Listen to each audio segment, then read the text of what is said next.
अध्याय 126 शक्ति की चुकाई गई कीमत। धत तेरी की लड़के, वो काफी दर्दनाक था।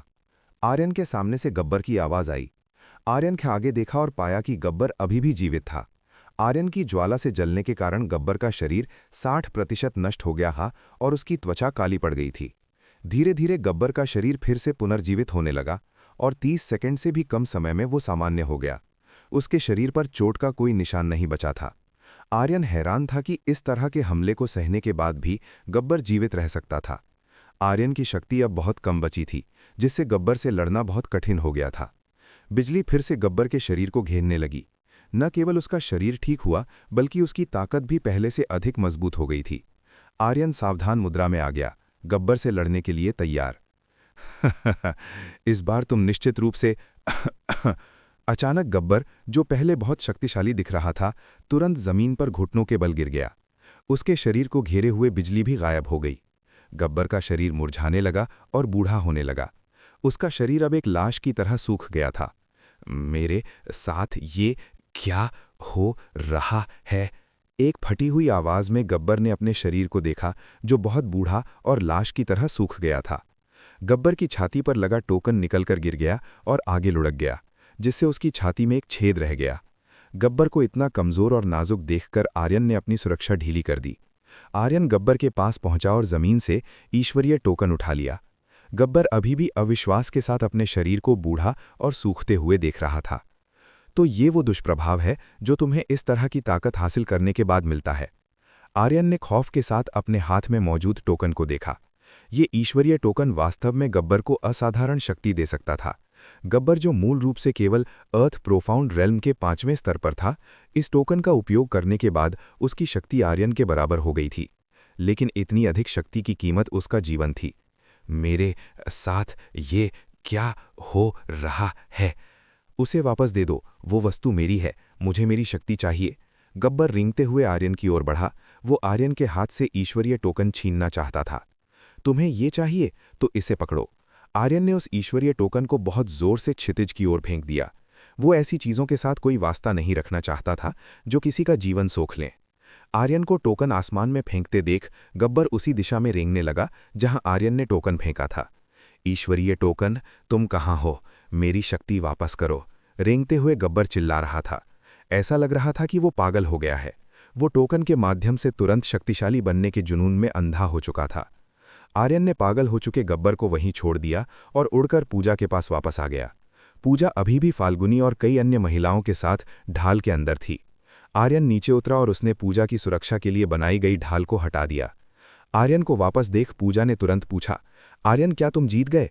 आर्यन ने पूजा के सवाल का कोई जवाब नहीं दिया। वो बस उसकी ओर चलकर गया। वो पूजा के सामने खड़ा हुआ और दुष्टता से मुस्कुराया। तुम्हें क्या हुआ है? आर्यन को इस तरह मुस्कुराते देख पूजा थोड़ा डर गई। आर्यन ने पूजा को उठाया और उसे घुमा दिया। शक्तिशाली आर्यन के सामने पूजा कुछ नहीं कर सकी और केवल आत्मसमर्पण कर पाई। आर्यन, तुम मेरे साथ क्या करना चाहते हो? पूजा को समझ नहीं आ रहा था कि आर्यन क्या करने वाला है। तड़ाक! थप्पड़ की आवाज गूंजी। आर्यन ने पूजा के कूल्हे पर हाथ से वार किया। आर्यन के द्वारा मारे जाने पर पूजा चिल्लाई, आर्यन, तुम्हारी इतनी हिम्मत! पूजा को आर्यन की इस हरकत पर बहुत गुस्सा आया। तड़ाक! आर्यन ने फिर से वार किया। पुलिस, पूजा, ये हमेशा मेरे लिए मुसीबतें खड़ी करने का बदला है। जब तुमने पहली बार मुझे गिरफ्तार किया था, तभी से मैं तुम्हारे साथ ऐसा करना चाहता था। आर्यन लगातार पूजा को सजा देता रहा। आर्यन, मैं तुम्हें मार डालूंगी। आह! आर्यन ने फिर से वार किया। इस तरह दंडित किए जाने के बावजूद पूजा ने फिर से कठोर शब्द कहे, नन्ही लड़की, तुम अभी भी मुझे मारने की हिम्मत रखती हो। तड़ाक! थप्पड़ की आवाज फिर गूंजी। पूजा को महसूस हुआ कि उसका पिछला हिस्सा बहुत गर्म हो रहा है। आर्यन कमीने, जल्दी मुझे छोड़ो, उसने मिन्नत की। क्या तुम किसी से इसी तरह माफी मांगती हो? आर्यन दुष्टता से मुस्कुराया। अब इस महिला को अनुशासित करने का समय था। ये सुनकर पूजा ने अपने दांत भींच लिए। बड़े भाई आर्यन, मुझसे गलती हो गई, कृपया मुझे छोड़ दीजिए। एक दयनीय चेहरा के साथ पूजा ने माफी मांगी। हाँ, अब ये बेहतर है। याद रखना, अगर तुमने फिर कभी मेरे लिए मुसीबत खड़ी की या अपने बड़े अधिकारियों को बताया, तो अगली बार सजा इससे भी ज्यादा होगी। आर्यन ने चेतावनी दी और पूजा को छोड़ दिया। आजाद होने के बाद अपने जलते हुए कूल्हों को सहलाती हुई पूजा ने आर्यन को घूर कर देखा। उसे आर्यन को कोसने की हिम्मत नहीं हुई, क्योंकि उसे डर था कि वो कुछ और भी पागलपना कर देगा। आर्यन अब जानता था कि आर्यन बहुत शक्तिशाली है और वो उसका मुकाबला नहीं कर सकती। आर्यन फाल्गुनी और अन्य महिलाओं को देखने गया। उसने सभी महिलाओं की स्थिति जांची और पाया कि कोई भी घायल नहीं था। किसी के छूने का अनुभव पाकर फाल्गुनी ने अपनी आंखें खोलीं। उसने सबसे पहले जिसे देखा वो आर्यन था। तुम जाग गई? आर्यन ने जमीन पर लेटी फाल्गुनी से कहा। आर्यन, तुम यहाँ क्यों हो? फाल्गुनी तुरंत उठी और आर्यन को गले लगा लिया।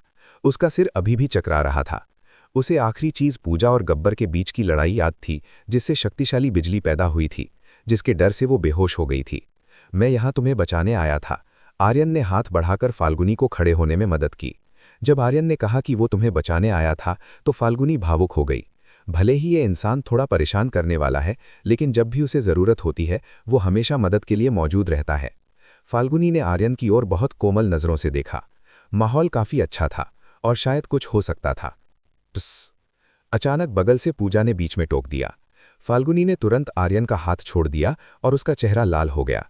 पुलिस पूजा, आपको क्या समस्या है? आर्यन ने असंतुष्ट दिख रही पूजा को देखा।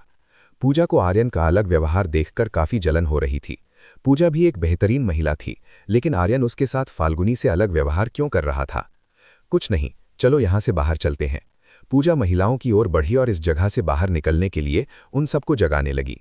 आर्यन, फाल्गुनी, पूजा और बाकी महिलाएं साथ मिलकर सतह की ओर चल पड़े। जब वो बाहर पहुंचे तो वहां पहले से ही कई पुलिसकर्मी पहरे दे रहे थे। इनमें से कुछ लोग काफी शक्तिशाली साधक थे, जैसे वो ड्रैगन स्पेशल फोर्सेस के सदस्य हों। आर्यन इस संगठन के साथ ज्यादा उलझना नहीं चाहता था, इसलिए वो चुपचाप उस जगह से खिसक लिया। अध्याय 127 ड्रैगन स्पेशल फोर्सेस के आला अधिकारी। कुमारी पूजा, आप सुरक्षित हैं। ड्रैगन स्पेशल फोर्सेस 6 डोर संगठन के सदस्यों ने पूजा के पास आकर कहा। हाँ, मैं बच गई, पर तुम लोग यहाँ क्या कर रहे हो? पूजा ने पूछा कि संगठन के विशिष्ट सदस्य यहाँ क्यों आए थे। हमें रिपोर्ट मिली थी कि इस स्थान पर बहुत बड़ी युद्ध गतिविधि चल रही है। यहाँ तक कि अध्यक्ष, चेयरमैन भी इस स्थान पर आए हैं। संगठन के सदस्य ने पूजा को विवरण दिया। अच्छा, अध्यक्ष कहाँ हैं? मैं उनसे मिलना चाहती हूँ। पूजा ने पूछा।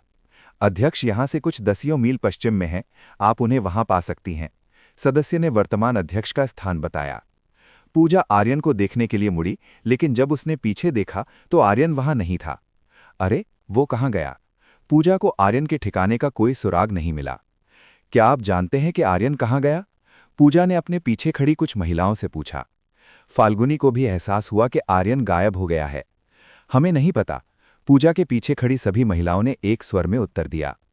चूंकि आर्यन वहां नहीं था, पूजा उच्च अधिकारियों से मिलने के लिए अकेली चली गई।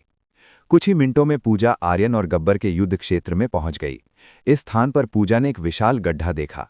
कई पहाड़ियां नष्ट हो गई थीं और अभी भी इस स्थान पर बहुत सारा नुकसान हुआ था। आसमान में 3 लोग तैर रहे थे, 2 पुरुष और एक महिला, जिसने पूरे चेहरे का मुखौटा पहना हुआ था। वे ऊपर से आर्यन और गब्बर के पुराने युद्ध क्षेत्र को देख रहे थे। ये 3 लोग जितेंद्र, लोकपाल और यशवंती थे। वे ड्रैगन स्पेशल फोर्सेस के आला अधिकारी थे। ये तीनों लोग स्काई प्रोफाउंड रिल्म के चरम चरण में थे। ये क्षति बहुत बड़ी है। ऐसा लगता है कि जिस व्यक्ति ने अभी युद्ध किया है वो बहुत ऊंचे पड़ाव पर है। जितेंद्र ने अन्य 2 लोगों से बात की। शायद उनकी शक्ति एंशिएंट वॉरियर रेल्म या ओवरलॉर्ड रेल्म के स्तर की है। यशवंती ने उस व्यक्ति की शक्ति का अनुमान लगाने की कोशिश की जिसने अभी अभी इस स्थान पर युद्ध किया था।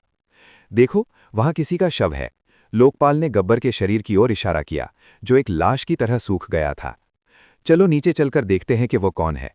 जितेंद्र ने लोकपाल और यशवंती को देखने के लिए आमंत्रित किया। वे गब्बर के शरीर की ओर नीचे उतरे। शक्ति, मेरी शक्ति वापस करो। गब्बर लगातार शक्ति के बारे में चिल्ला रहा था। इसे क्या हुआ है? यशवंती ने देखा कि इस व्यक्ति का शरीर लाश की तरह सूखा हुआ था। जितेंद्र ने गब्बर की स्थिति जांची। इस व्यक्ति का पूरा शरीर टूट चुका है। मुझे यकीन है कि यह व्यक्ति अर्थ प्रोफाउंड रेल्म के मध्य चरण का एक साधक था। गब्बर की स्थिति जांचने के बाद जितेंद्र ने निष्कर्ष निकालना शुरू किया। हम बस उसे पूछताछ के लिए ले चलते हैं, शायद वो जानता हो कि इस स्थान पर क्या हो रहा है। लोकपाल ने जितेंद्र को इस व्यक्ति को मुख्यालय वापस ले जाने का सुझाव दिया। गुरुजी, 2 बड़ों एल्डर्स छात्रा प्रणाम करती है। पूजा आई और उसने अपने गुरु और 2 अन्य बड़ों को प्रणाम किया। यशवंती पूजा की गुरु थी। नन्ही पूजी, तुम यहाँ क्या कर रही हो? यशवंती को आश्चर्य हुआ कि पूजा इस स्थान पर क्यों थी। यशवंती को याद था कि पूजा कुछ महीने पहले एक मिशन पर गई थी।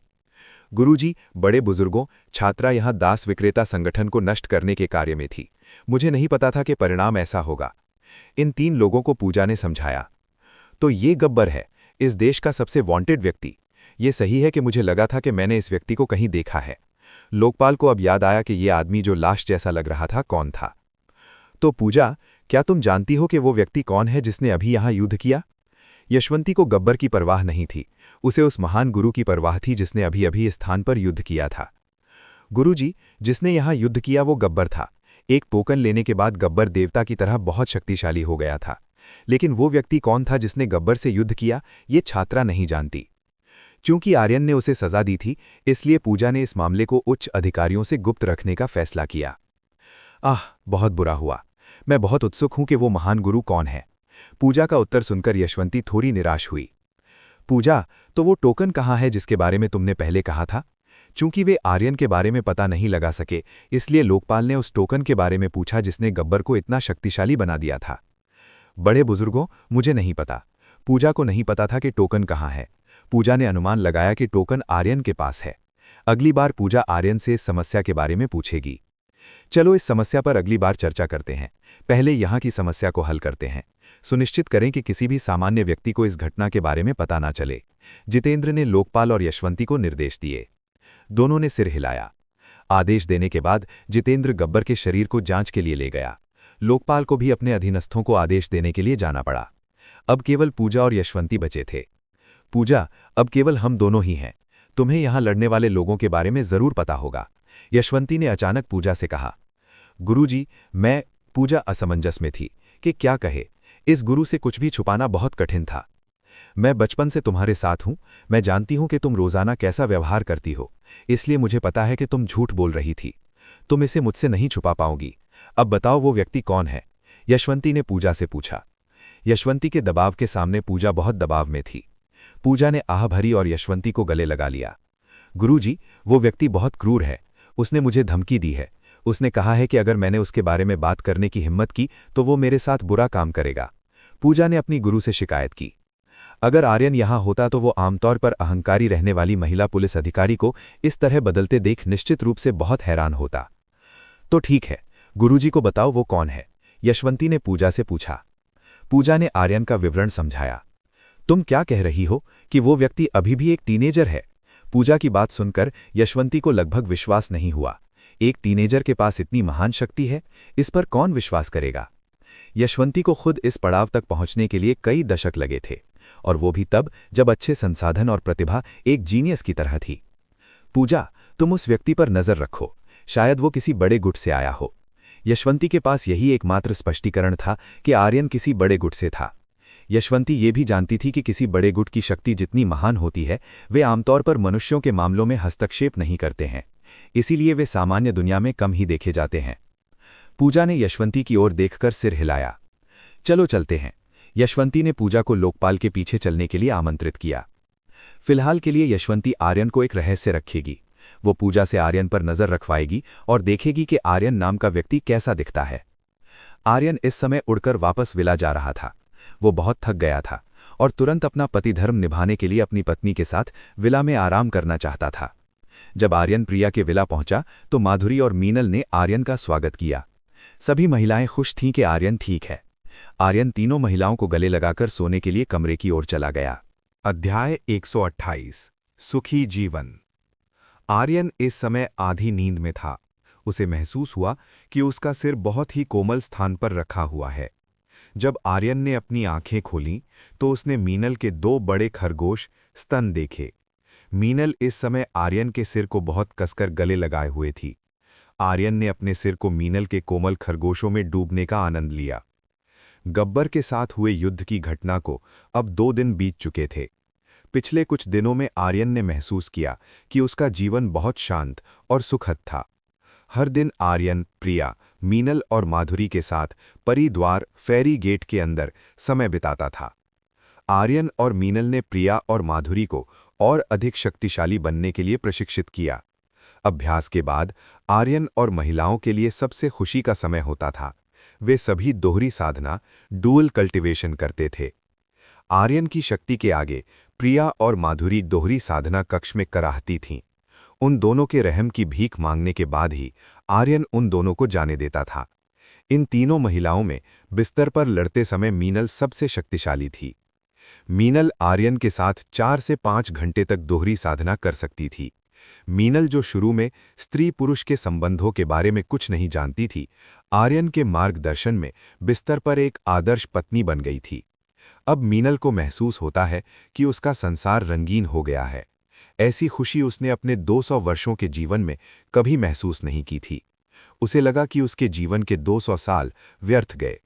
अगर मीनल आर्यन से पहले मिली होती तो निश्चित रूप से उसने अपने जीवन के 200 साल बर्बाद नहीं किए होते। आर्यन ने मीनल की पकड़ से छूटने की कोशिश की। जैसे ही आर्यन ने थोड़ी सी हलचल की, मीनल तुरंत जाग गई। शुभ प्रभात छोटे पति। खूबसूरती से मुस्कुराते हुए मीनल ने आर्यन का अभिवादन किया। प्रभात मीनल, आर्यन ने जवाब दिया। उनके आसपास सो रही प्रिया और माधुरी भी जाग गईं। जागने के बाद प्रिया और माधुरी बहुत सुंदर लग रही थीं। उन दोनों महिलाओं ने अपने शरीर पर कुछ भी नहीं पहना था। आर्यन के साथ के कारण प्रिया और माधुरी पहले से भी अधिक सुंदर और ग्लैमरस हो गई थीं। यहाँ तक कि उनकी शक्ति भी तेजी से बढ़ रही थी। प्रिया वर्तमान में स्पिरिट प्रोफाउंड रेल्म के 10वें चरण में थी और माधुरी की शक्ति अभी प्रिया से नीचे थी, जो स्पिरिट प्रोफाउंड रेल्म का 6ठा स्तर था। प्रभात पति। अपनी आंखें मलते हुए प्रिया और माधुरी ने सुप्रभात कहा। 3 नग्न सुंदरियों के आकर्षण के बीच आर्यन की कामेच्छा फिर से जाग गई। सुबह का समय वो होता है जब पुरुषों का जुनून चरम पर होता है। आर्यन के नीचे खंभा खड़ा होते देख प्रिया और माधुरी घबरा गईं। पिछली रात की गतिविधियों के बाद वे दोनों अभी भी बहुत थकी हुई थीं। पति, हम पहले नाश्ता बनाने जा रहे हैं। प्रिया ने तुरंत कंबल खींचा और दोहरी साधना कक्ष से बाहर निकल गई। प्रिया छोटी बहन, मुझे तुम्हारी मदद करने दो। माधुरी ने भी प्रिया के पीछे जाने की कोशिश की। माधुरी की हालत भी प्रिया जैसी ही थी। पिछली रात आर्यन से लड़ते हुए वे थक गई थीं। उस क्षेत्र में आर्यन की शक्ति असाधारण थी। यहाँ तक कि वो, प्रिया और मीनल मिलकर भी आर्यन को संभालने में असमर्थ थीं। खी। अपनी दोनों बहनों को भागते देख मीनल हंसी। छोटे पति, लगता है आपने उन्हें डरा दिया। मीनल बहुत खूबसूरती से मुस्कुराई। मीनल इस समय अपने बहुत ही सुंदर असली रूप में थी। देवी मीनल का आकर्षण अक्सर आर्यन को भ्रमित कर देता था। पत्नी, मुझे चाहिए। आर्यन मीनल पर झपटा। आह छोटे पति, ऐसा मत करो। मना करने के बावजूद मीनल ने विरोध नहीं किया। मीनल की वर्तमान शक्ति के साथ अगर वो वास्तव में नहीं चाहती तो विरोध करना उसके लिए आसान था। मीनल के निनकार को नजरअंदाज करते हुए आर्यन ने तुरंत मीनल के चेरी को अपने मुंह में ले लिया और उसे चबाने लगा। तुम छोटे बच्चे की तरह हो। मीनल ने आर्यन के सिर को गले लगा लिया। आह छोटे पति, इतने जोर से मत करो। मीनल कराहने लगी क्योंकि आर्यन ने उसे बहुत जोर से चूसा। मीनल के बड़े खरगोशों के साथ कुछ मिनट खेलने के बाद वो और बर्दाश्त नहीं कर सकी। मीनल ने तुरंत आर्यन के शरीर को कोमल बिस्तर पर धकेल दिया और उसके ऊपर बैठ गई। मेरे पति, अब मैं और बर्दाश्त नहीं कर सकती। मुझे तुम्हारा वो चाहिए। मीनल ने आर्यन की बड़ी छड़ी ली और उसे अपनी शहद की गुफा में डाल लिया। मीनल ने आर्यन की छाती पर दोनों हाथ रखे और ऊपर नीचे होने लगी। मीनल को ये स्थिति बहुत पसंद थी क्योंकि इस स्थिति में वो आर्यन का चेहरा बहुत स्पष्ट रूप से देख पाती थी। आर्यन आराम से लेटा हुआ मीनल का काम आनंद ले रहा था। उसका हाथ मीनल के बड़े खरगोशों को थामे हुए था। पत्नी, आपका तो असाधारण है। आह। मीनल बहुत ही कामुक अंदाज में कराहने लगी। किंग्स हार्ट तकनीक की क्षमता के कारण मीनल बहुत तेजी से चरम स्थिति पर पहुंच गई। इन कुछ दिनों में आर्यन ने इस तकनीक में और अधिक महारत हासिल कर ली थी। अब वो आसानी से किसी भी महिला को चरम सुख तक पहुंचा सकता था। सबसे आश्चर्यजनक बात यह थी कि आर्यन अपने मांस की छड़ी को बड़ा, छोटा और मोटा कर सकता था। इस तकनीक को सीखने के बाद आर्यन का अधिकतम आकार 14 इंच तक पहुंच सकता था। आह, अब मैं और सहन नहीं कर सकती। मीनल फिर से चरम स्थिति पर पहुंच गई। इसके बाद उसका शरीर कांपने लगा और वो आर्यन के शरीर के ऊपर लेट गई। आर्यन देवी मीनल की सुंदरता को और बर्दाश्त नहीं कर सका। उसने उसे अपने नीचे लेटा लिया। उसने मीनल के अंदर अपनी संपत्ति डालना शुरू किया। आह आह आह। आर्यन के उकसावे के कारण जो मीनल अभी अभी चरम पर पहुंची थी, वो फिर से कामुकता से कराहने लगी। दोहरी साधना कक्ष में अश्लील आवाजें गूंजती रहीं। मीनल के साथ कई घंटों के सुबह के व्यायाम के बाद आर्यन आखिरकार संतुष्ट हुआ और उसने उसे छोड़ दिया। मीनल के शरीर में अब ताकत नहीं बची थी, वो आलस्य से लेटी रही। आर्यन ने उसे कंबल से ढका और उसके माथे को चूमा।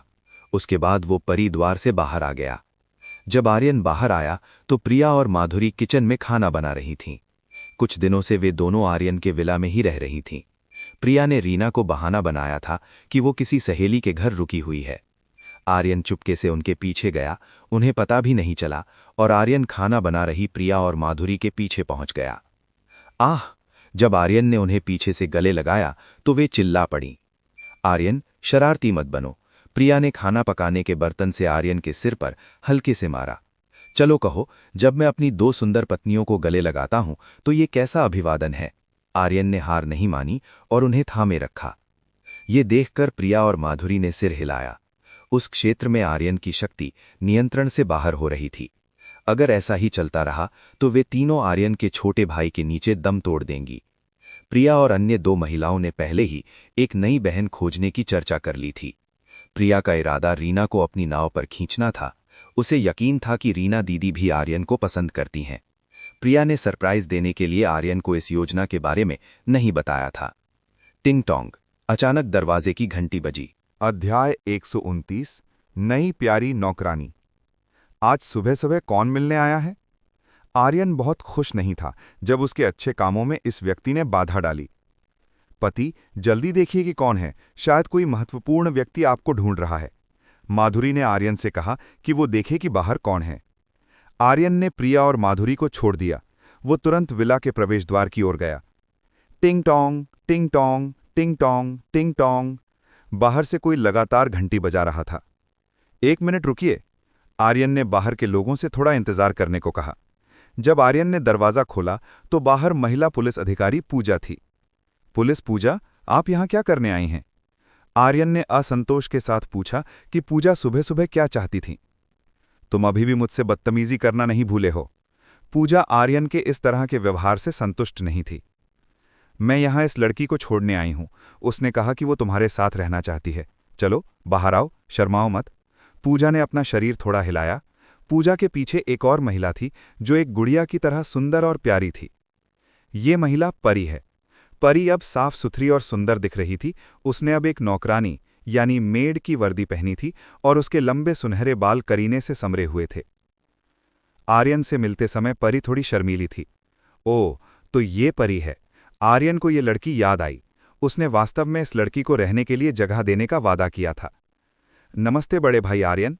परी ने शर्माते हुए आर्यन का अभिवादन किया। आर्यन, ये लड़की गांव की है। जब वो शहर गई और काम की तलाश कर रही थी तो उसे धोखा दिया गया और अंत में दास विक्रेताओं ने उसका अपहरण कर लिया। मैंने उसे उसके गृहनगर लौटने का मौका दिया था, लेकिन उसने मना कर दिया। उसने कहा कि वो अब अपनी मौसी पर बोझ नहीं बनना चाहती जो गांव ने है, इसलिए परी इसी शहर में काम करना चाहती है। पूजा ने परी के जीवन का विवरण आर्यन को बताया। अब आर्यन परी की पृष्ठभूमि थोड़ा समझ गया था। तुम यहां रह सकती हो, और अगर तुम यहां काम करो तो कैसा रहेगा? तुम्हारे पास कोई कौशल है ना? आर्यन ने परी की विशेषज्ञता पूछी। परी ने आर्यन की ओर सिर हिलाया। मैं खाना बना सकती हूँ, कपड़े धो सकती हूँ, सफाई कर सकती हूँ, मालिश कर सकती हूँ, बगीचे की देखभाल कर सकती हूँ आदि। परी ने उन कामों के बारे में बताया जो वो कर सकती थी। अच्छा, तुम यहाँ काम कर सकती हो। तुम्हारा हर महीने का वेतन $50,000 होगा। ये सुनकर कि परी ये सब कर सकती है, आर्यन ने बिना सोचे समझे उसे काम पर रख लिया। आर्यन द्वारा बताए गए वेतन को सुनकर परी बहुत हैरान थी। वाह वाह वाह! परी ने डरते डरते अपनी उंगलियों का उपयोग करके प्रतिवर्ष के कुल वेतन की गणना की। परी का व्यवहार देखकर आर्यन मुस्कुराया। तो तुम्हें ये काम चाहिए या नहीं? मुझे चाहिए। परी दृढ़ता से ये काम चाहती थी। ठीक है, तुम अब काम शुरू कर सकती हो। आर्यन ने परी का हाथ खींचकर विला के अंदर ले लिया। पूजा, जिसे अकेला छोड़ दिया गया था, बहुत गुस्से में थी। ये इंसान! पूजा ने अपने दांत भींचे और वो भी विला के अंदर चली गई। पुलिस पूजा, आप बिना अनुमति के अंदर क्यों आईं? मैं आपकी रिपोर्ट कर सकता हूं। आर्यन मुड़ा और उसने पूजा को धमकी दी। मैं तुम्हें पकड़ लूंगी। गुस्से में पूजा की छाती धड़कने लगी। ये पहली बार था जब किसी व्यक्ति ने उसे लगातार नजरअंदाज किया था। अगर आर्यन उससे अधिक शक्तिशाली नहीं होता तो पूजा हमेशा आर्यन को पीटना चाहती थी। बड़े भाई आर्यन, पूजा दीदी से मत लड़िए, वो एक अच्छी इंसान है। स्थिति को गर्माता देख परी ने दोनों के बीच मध्यस्थता करने की कोशिश की। पूजा बहुत खुश थी कि परी उसका बचाव कर रही थी। परी, तुम दुश्मन के खेमे का बचाव क्यों कर रही हो? तुम्हें अपने मालिक का बचाव करना चाहिए था। मैं तुम्हारा वेतन काट लूंगा। ये सुनकर परी तुरंत चुप हो गई। उसने आगे बोलने की हिम्मत नहीं की। परी को डर था कि आर्यन उसका वेतन काट लेगा। तुम्हारी परी को डराने की हिम्मत कैसे हुई? परी, चिंता मत करो, अगर वो तुम्हें धमकाने की हिम्मत करेगा तो मैं उसे तुरंत पकड़ लूंगी। पूजा आर्यन से चिढ़ गई थी। वहां आप सब इतना शोर क्यों कर रहे हैं? प्रिया और माधुरी रसोई से नाश्ते की प्लेटें लेकर आईं। पूजा प्रिया और माधुरी को देखकर हैरान रह गई, जो पहले से भी ज्यादा खूबसूरत लग रही थी। इसके अलावा उन दोनों की शक्ति स्पिरिट प्रोफाउंड रेल्म के चरण तक पहुंच गई थी। पली इन दो खूबसूरत महिलाओं से बहुत प्रभावित थी। उसे इन दोनों सुंदर महिलाओं की पहचान पर संदेह होने लगा था। ओह पुलिस पूजा, आप यहां क्यों हैं? माधुरी ने पूजा से पूछा। माधुरी पूजा से काफी परिचित थी। वही महिला पुलिस अधिकारी जिसने उसकी कंपनी में चोरों को पकड़ने में उसकी मदद की थी। मैं यहां किसी को छोड़ने आई हूं, पूजा ने माधुरी के सवाल का जवाब दिया। वो कौन है? प्रिया और माधुरी ये जानने के लिए उत्सुक थीं कि पूजा किसे लेकर आई थी। फिर प्रिया और माधुरी ने उस सुंदर महिला की ओर देखा जो एक गुड़िया की तरह थी और आर्यन के पीछे शर्म से खड़ी थी। ये परी है, आज से ये इस घर में नौकरानी के रूप में काम करेगी। आर्यन ने परी का परिचय प्रिया और माधुरी से कराया।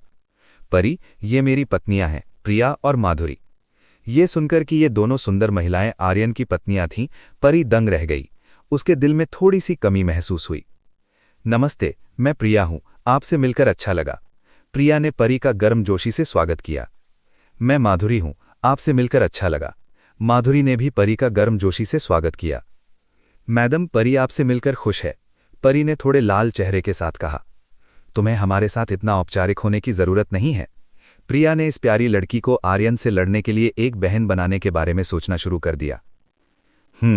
तुम्हारी उम्र कितनी है? तुम्हारी ये कहने की हिम्मत कैसे हुई कि वे दोनों तुम्हारी पत्नियां हैं? पूजा बगल में बड़बड़ा रही थी। चुप रहो, तुम इस घर में एक बिना बुलाए मेहमान हो, आर्यन ने पूजा को याद दिलाया। तुम? गुस्से में पूजा आर्यन की ओर इशारा करने लगी।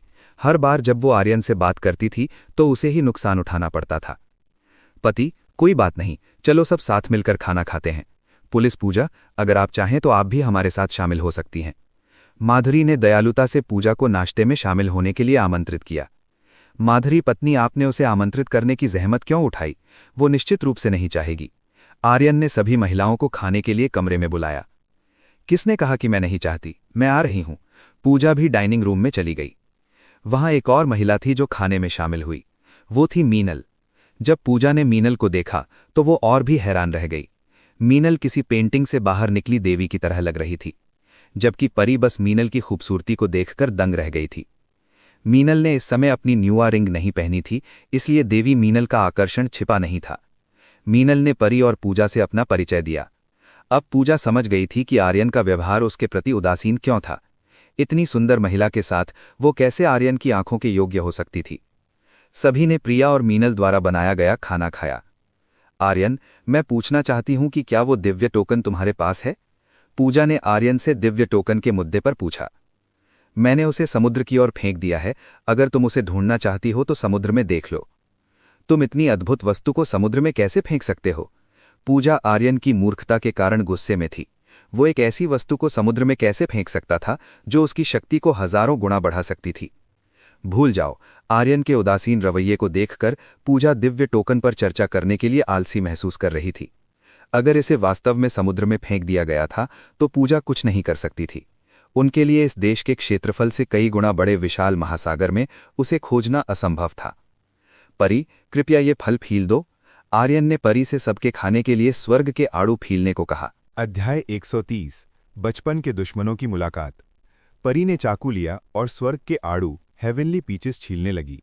परी ने स्वर्ग के आड़ू को छोटे छोटे टुकड़ों में काट दिया, फिर उसने उन्हें मेज पर मौजूद सभी को वितरित कर दिया। जब माधुरी और मीनल स्वर्ग के आड़ू खाने वाली थीं तो वे सबसे अधिक उत्साहित थीं। उन दोनों को ये फल बहुत पसंद था। पूजा ने भी अपने सामने रखे स्वर्ग के आड़ू खाना शुरू कर दिया। जब पूजा ने एक टुकड़ा अपने मुंह में रखा तो उसे महसूस हुआ कि ये फल बहुत मीठा और स्वादिष्ट है।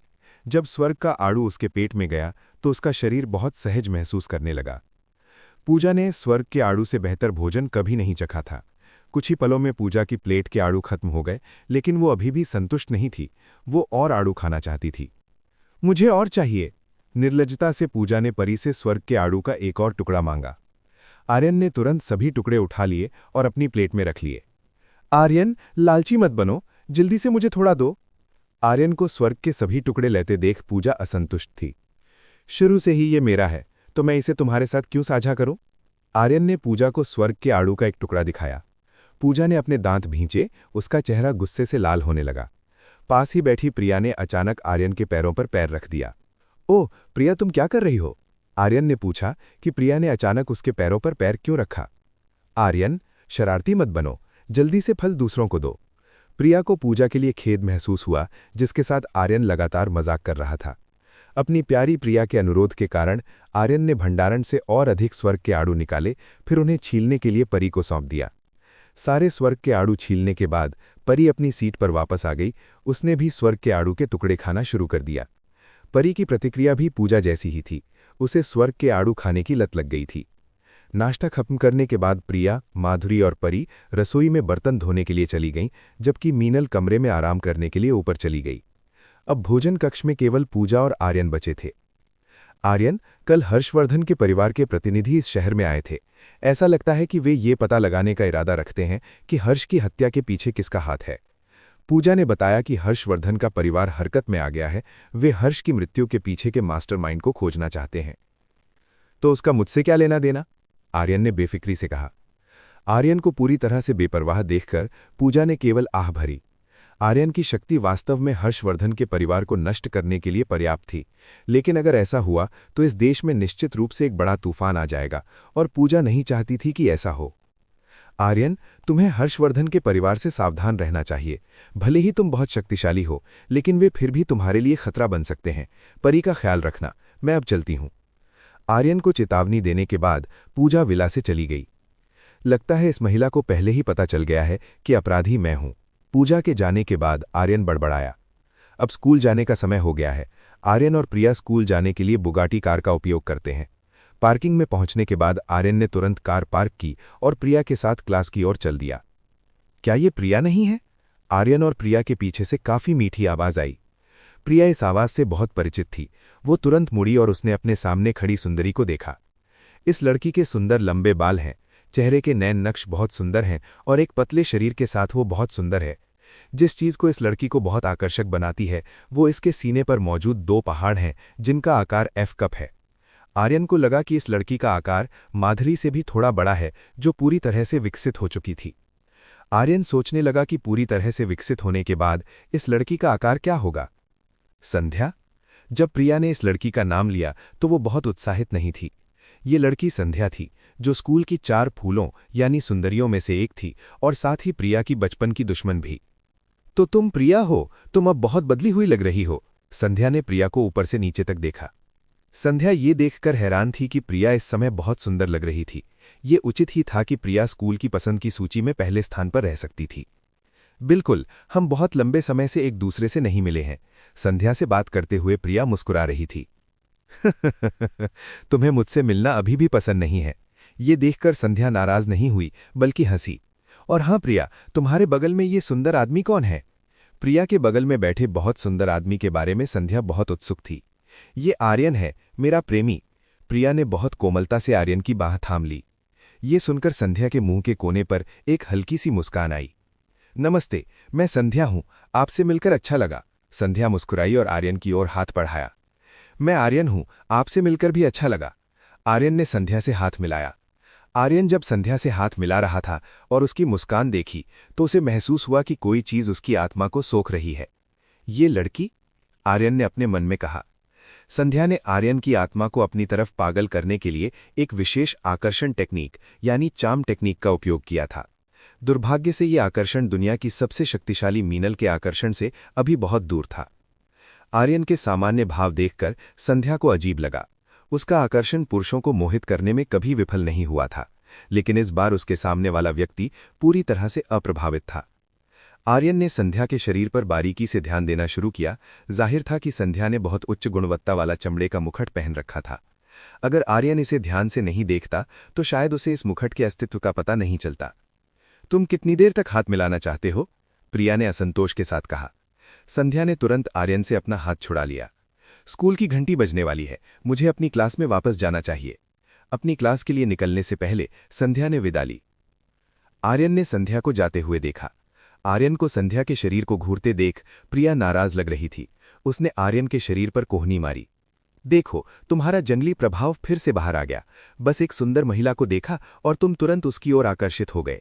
एक असंतुष्ट लहजे में प्रिया ने आर्यन को डांटा। तुम गलत समझ रही हो, मैं वैसा नहीं हूं। आर्यन ने प्रिया को समझाने की कोशिश की। तो तुमने पहले वैसा क्यों कहा था? प्रिया ने गुस्से में अपने गाल फुला लिए। प्रिया, क्या तुम्हारी सहेली भी एक साधिका है? आर्यन ने प्रिया से पूछा। अरे, तुम्हारा मतलब है कि संध्या एक साधिका है? प्रिया को उस पर विश्वास नहीं हुआ जो उसने अभी अभी आर्यन से सुना था। हाँ, वो लड़की एक साधिका थी और उसकी शक्ति तुमसे केवल थोड़ी सी कम थी। इसके अलावा उसके पास एक आकर्षण टेक्निक है जो किसी भी पुरुष को बांध सकती है। आर्यन ने प्रिया को संध्या के बारे में समझाया। अध्याय 131। हम एक असली जोड़ा हैं। प्रिया ने कभी नहीं सोचा था कि संध्या, जिसे वो लंबे समय से जानती थी, वो भी एक साधक यानी कल्टीवेटर थी। अब ये समझ में आता था कि प्रिया अक्सर संध्या के साथ हर मामले में क्यों हार जाती थी। जाहिर तौर पर शुरू से ही दोनों एक ही स्तर पर नहीं थे। एक और बात, संध्या अपनी असली सूरत छिपाने के लिए चमड़े के मुखौटे का इस्तेमाल करती है, इसलिए उसका वर्तमान रूप नकली है। आर्यन ने बताया कि संध्या इतने समय से एक नकली रूप धारण किए हुए थी। अच्छा, अब समझी। प्रिया को अब संध्या के बारे में और अधिक पता चल गया था। अब जबकि वे दोनों साधक हैं, अगर किसी दिन उसे फिर से संध्या से प्रतिस्पर्धा करनी पड़ी तो प्रिया पराजित नहीं होगी। चलो, क्लास चलते हैं। आर्यन ने प्रिया को साथ चलने के लिए कहा। इस समय स्कूल के गलियारे में संध्या लापरवाही से टहल रही थी। उसके होठों पर एक हल्की मुस्कान थी।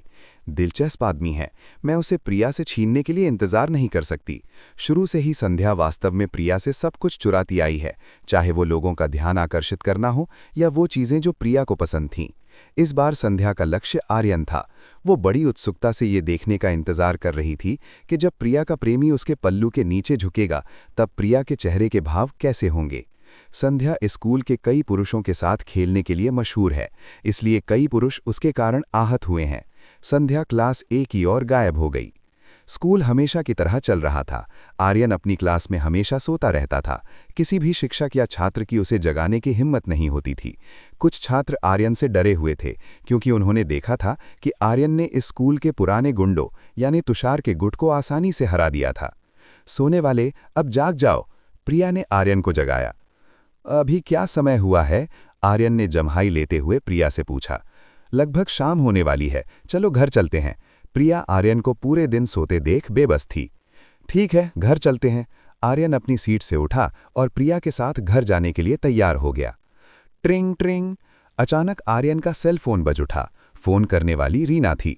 आर्यन ने रीना का फोन उठाया। शिक्षिका रीना, क्या बात है? आर्यन ने तुरंत पूछा कि वो क्या चाहती थीं। आर्यन, क्या तुम अभी मेरे कार्यालय में आ सकते हो? मुझे तुमसे कुछ मदद चाहिए। पता चला कि रीना उससे मदद मांगना चाहती थीं। ठीक है, मैं जल्दी वहां पहुंचता हूं। इसके बाद आर्यन ने कॉल समाप्त कर दिया। आर्यन, वो कौन था? प्रिया जानना चाहती थी कि वो व्यक्ति कौन था जिसने अभी आर्यन को फोन किया था। ये शिक्षिका रीना थीं। उन्होंने कहा कि उन्हें मेरी मदद चाहिए। ओह, तो वो रीना दीदी थीं। अब तुम किसका इंतजार कर रहे हो? जल्दी वहां जाओ। प्रिया ने आर्यन को तुरंत रीना के कमरे में जाने के लिए धकेला। और तुम? आर्यन ने पूछा। मैं पार्किंग में तुम्हारा इंतजार करूंगी। ये कहकर प्रिया पार्किंग की ओर चली गई। प्रिया को जाते देख आर्यन भी रीना के कमरे की ओर बढ़ गया। जब वो शिक्षिका रीना के कमरे के सामने पहुंचा तो उसने देखा कि आधुनिक कपड़े पहने और हाथों में फूलों का गुलदस्ता लिए एक आदमी रीना के दरवाजे के सामने खड़ा था। ये आदमी जितेंद्र था। ये वही आदमी था जो रीना से शादी करना चाहता था। आर्यन ने सोचा कि जितेंद्र यहाँ क्या कर रहा है। रीना, मुझे पता है तुम अंदर हो, जल्दी बाहर आओ, मैं तुम्हें एक उपहार देना चाहता हूं। जितेंद्र लगातार दरवाजे पर दस्तक दे रहा था। हे, तुम यहाँ क्या कर रहे हो? जितेंद्र के कंधे को पकड़ते हुए आर्यन ने उससे पूछा। ओह, तो ये सच है कि तुम इस स्कूल के छात्र हो? लगता है मेरे छोटे भाई ने जो कहा था वो सही है। जितेंद्र ने आर्यन को तिरस्कार भरी नजरों से देखा। हाँ, मैं स्कूल का छात्र हूं, तो क्या? इस आदमी को अपना अपमान करते देख आर्यन को अच्छा नहीं लगा। आर्यन, तुम आखिरकार आ गए। रीना ने जैसे ही आर्यन की आवाज़ सुनी, तुरंत दरवाज़ा खोला और उसके पास आ गई। रीना लगातार जितेंद्र से परेशान होने के कारण असंतुष्ट महसूस कर रही थी। तुम दोनों कब तक साथ होने का नाटक करोगे? मुझे पहले से ही पता है कि तुम लोग असली जोड़ा नहीं हो। मेरे भाई ने मुझे बताया कि तुम्हारी प्रेमिका का नाम प्रिया है। जितेंद्र को जाहिर तौर पर पता चल गया था कि आर्यन केवल रीना के साथ डेटिंग का नाटक कर रहा था। आर्यन को नहीं पता था कि जितेंद्र को ये बात कहाँ से पता चली। जितेंद्र, तुम ये क्या कह रहे हो? आर्यन और मैं वास्तव में डेटिंग कर रहे हैं। रीना ने उसकी बात काटने की कोशिश की। रीना, तुम कब तक झूठ बोलोगी? ये व्यक्ति बस एक गरीब छात्र है जिसे उसकी प्रेमिका ने भी छोड़ दिया था। इसमें ऐसा क्या खास है? जितेंद्र ने रीना के सामने आर्यन की बुराई की। मेरे सामने आर्यन की बुराई मत करो। जब जितेंद्र ने आर्यन का अपमान किया तो रीना क्रोधित हो गई। आर्यन ने अपनी भौहें थोड़ी सिकोड़ी। इस व्यक्ति का नाम जितेंद्र था। जैसा कि आर्यन को याद था, टीना के बॉयफ्रेंड का नाम कमलेश था। शायद वे दोनों भाई थे। आर्यन ने उस व्यक्ति की पहचान का अनुमान लगा लिया था। हम वास्तव में एक जोड़ा हैं, आर्यन ने जितेंद्र से कहा। तो तुम्हारी प्रिया नाम की प्रेमिका का क्या? क्या तुम उसे छोड़ दोगे? जितेंद्र ने सवाल किया। बिल्कुल नहीं, वे दोनों ही मेरे लिए अनमोल स्त्रियां हैं। मैं उन्हें कभी नहीं छोड़ूंगा। आर्यन ने रीना को गले लगा लिया। रीना का चेहरा सेब की तरह लाल हो गया था। न जाने क्यों जब आर्यन ने ऐसा कहा तो वो खुश थी। तुम मजाक कर रहे हो। ऐसी कौन सी स्त्रियां होंगी जो एक गरीब के साथ प्यार साझा करना चाहेंगी? तुम जरूर मजाक कर रहे हो, ओ गरीब इंसान। जितेंद्र ने फिर से गरीब शब्द से आर्यन का अपमान किया। तुम्हें यकीन नहीं है? चलो मैं इसे साबित कर देता हूं। आर्यन ने रीना को अपने करीब खींचा और उसके चेरी जैसे होठों को चूम लिया। जब आर्यन ने अचानक उसके होठों को चूमा तो रीना बहुत हैरान हो गई। ये पहली बार था जब रीना ने किसी विपरीत जेंस को इस तरह चूमा था।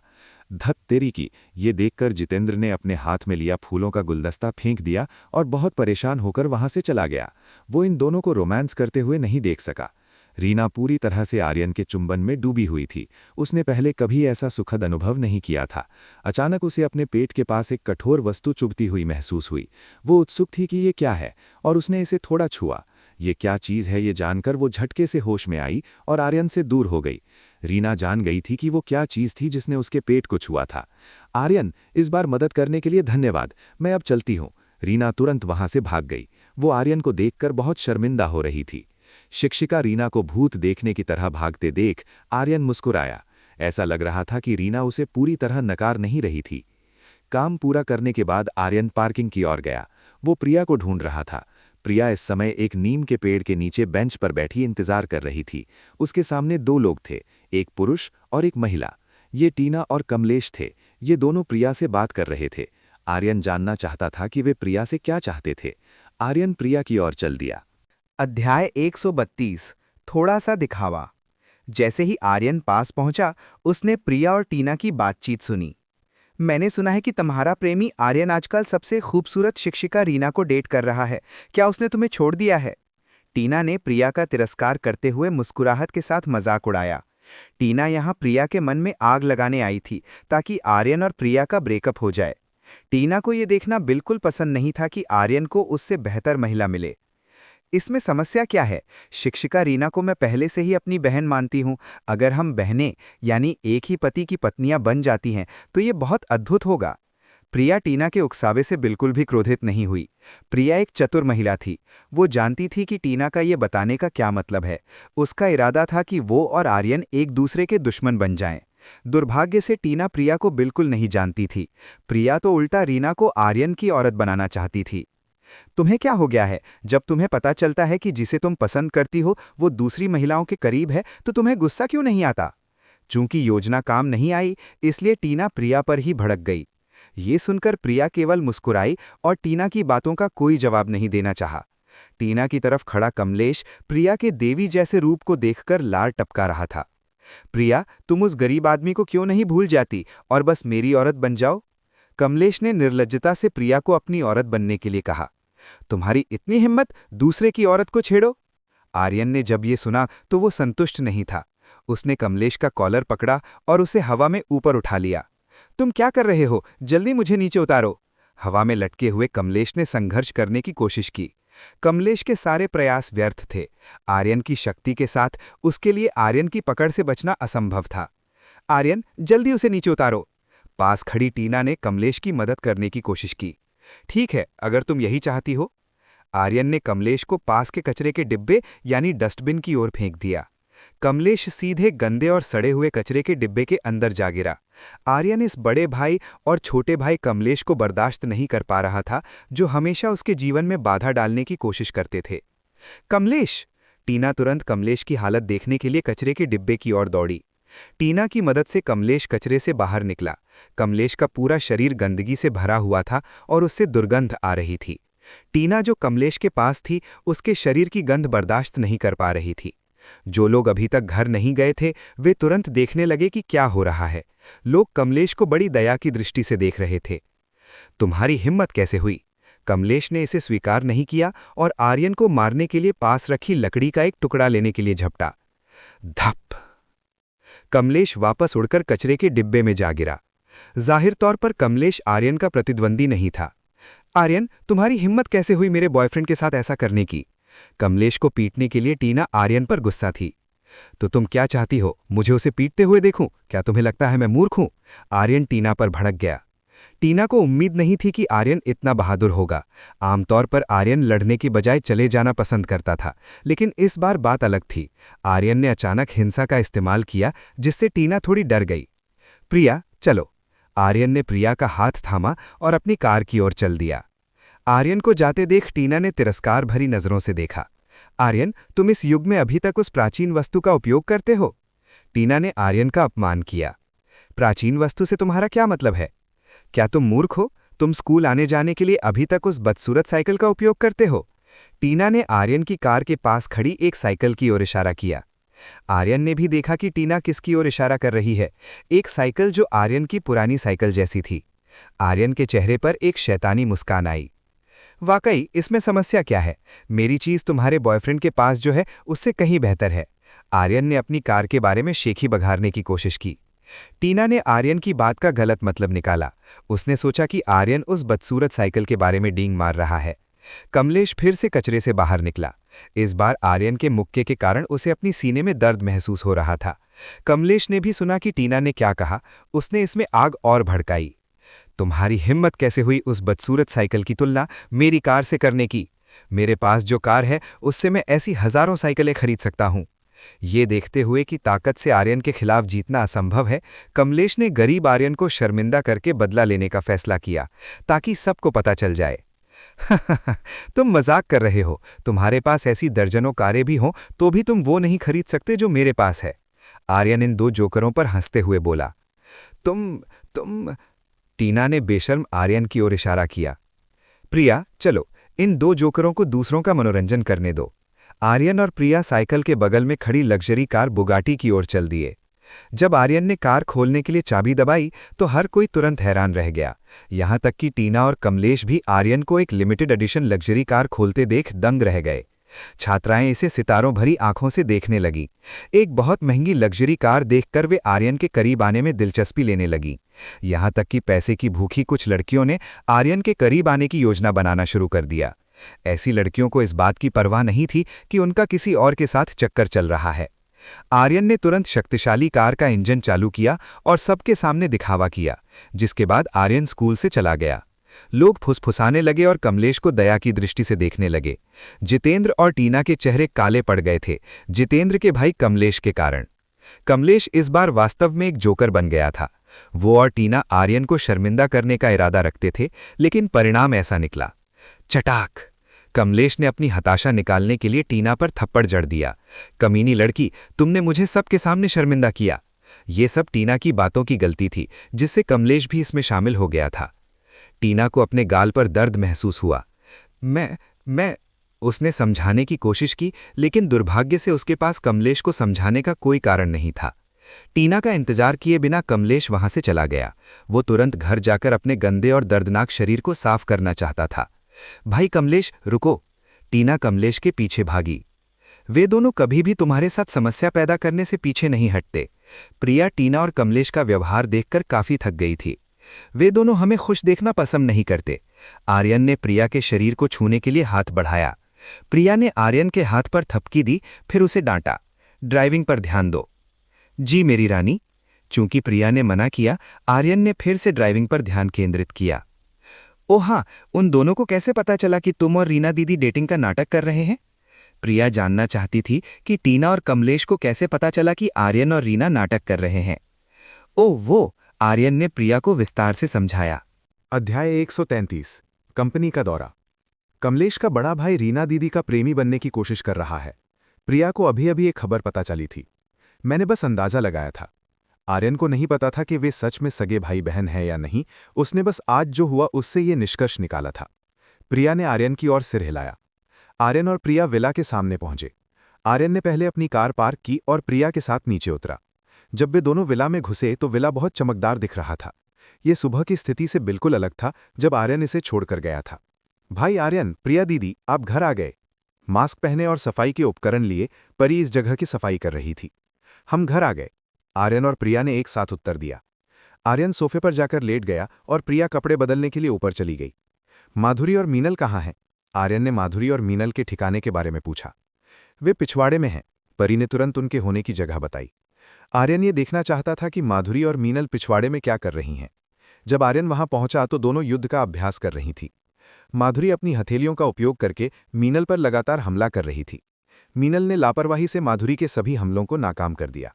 तुम्हारी हरकतें अभी भी बहुत धीमी और उनका अंदाजा लगाना आसान है, तुम्हें और भी तेज होना होगा, मीनल ने माधुरी को निर्देश दिए।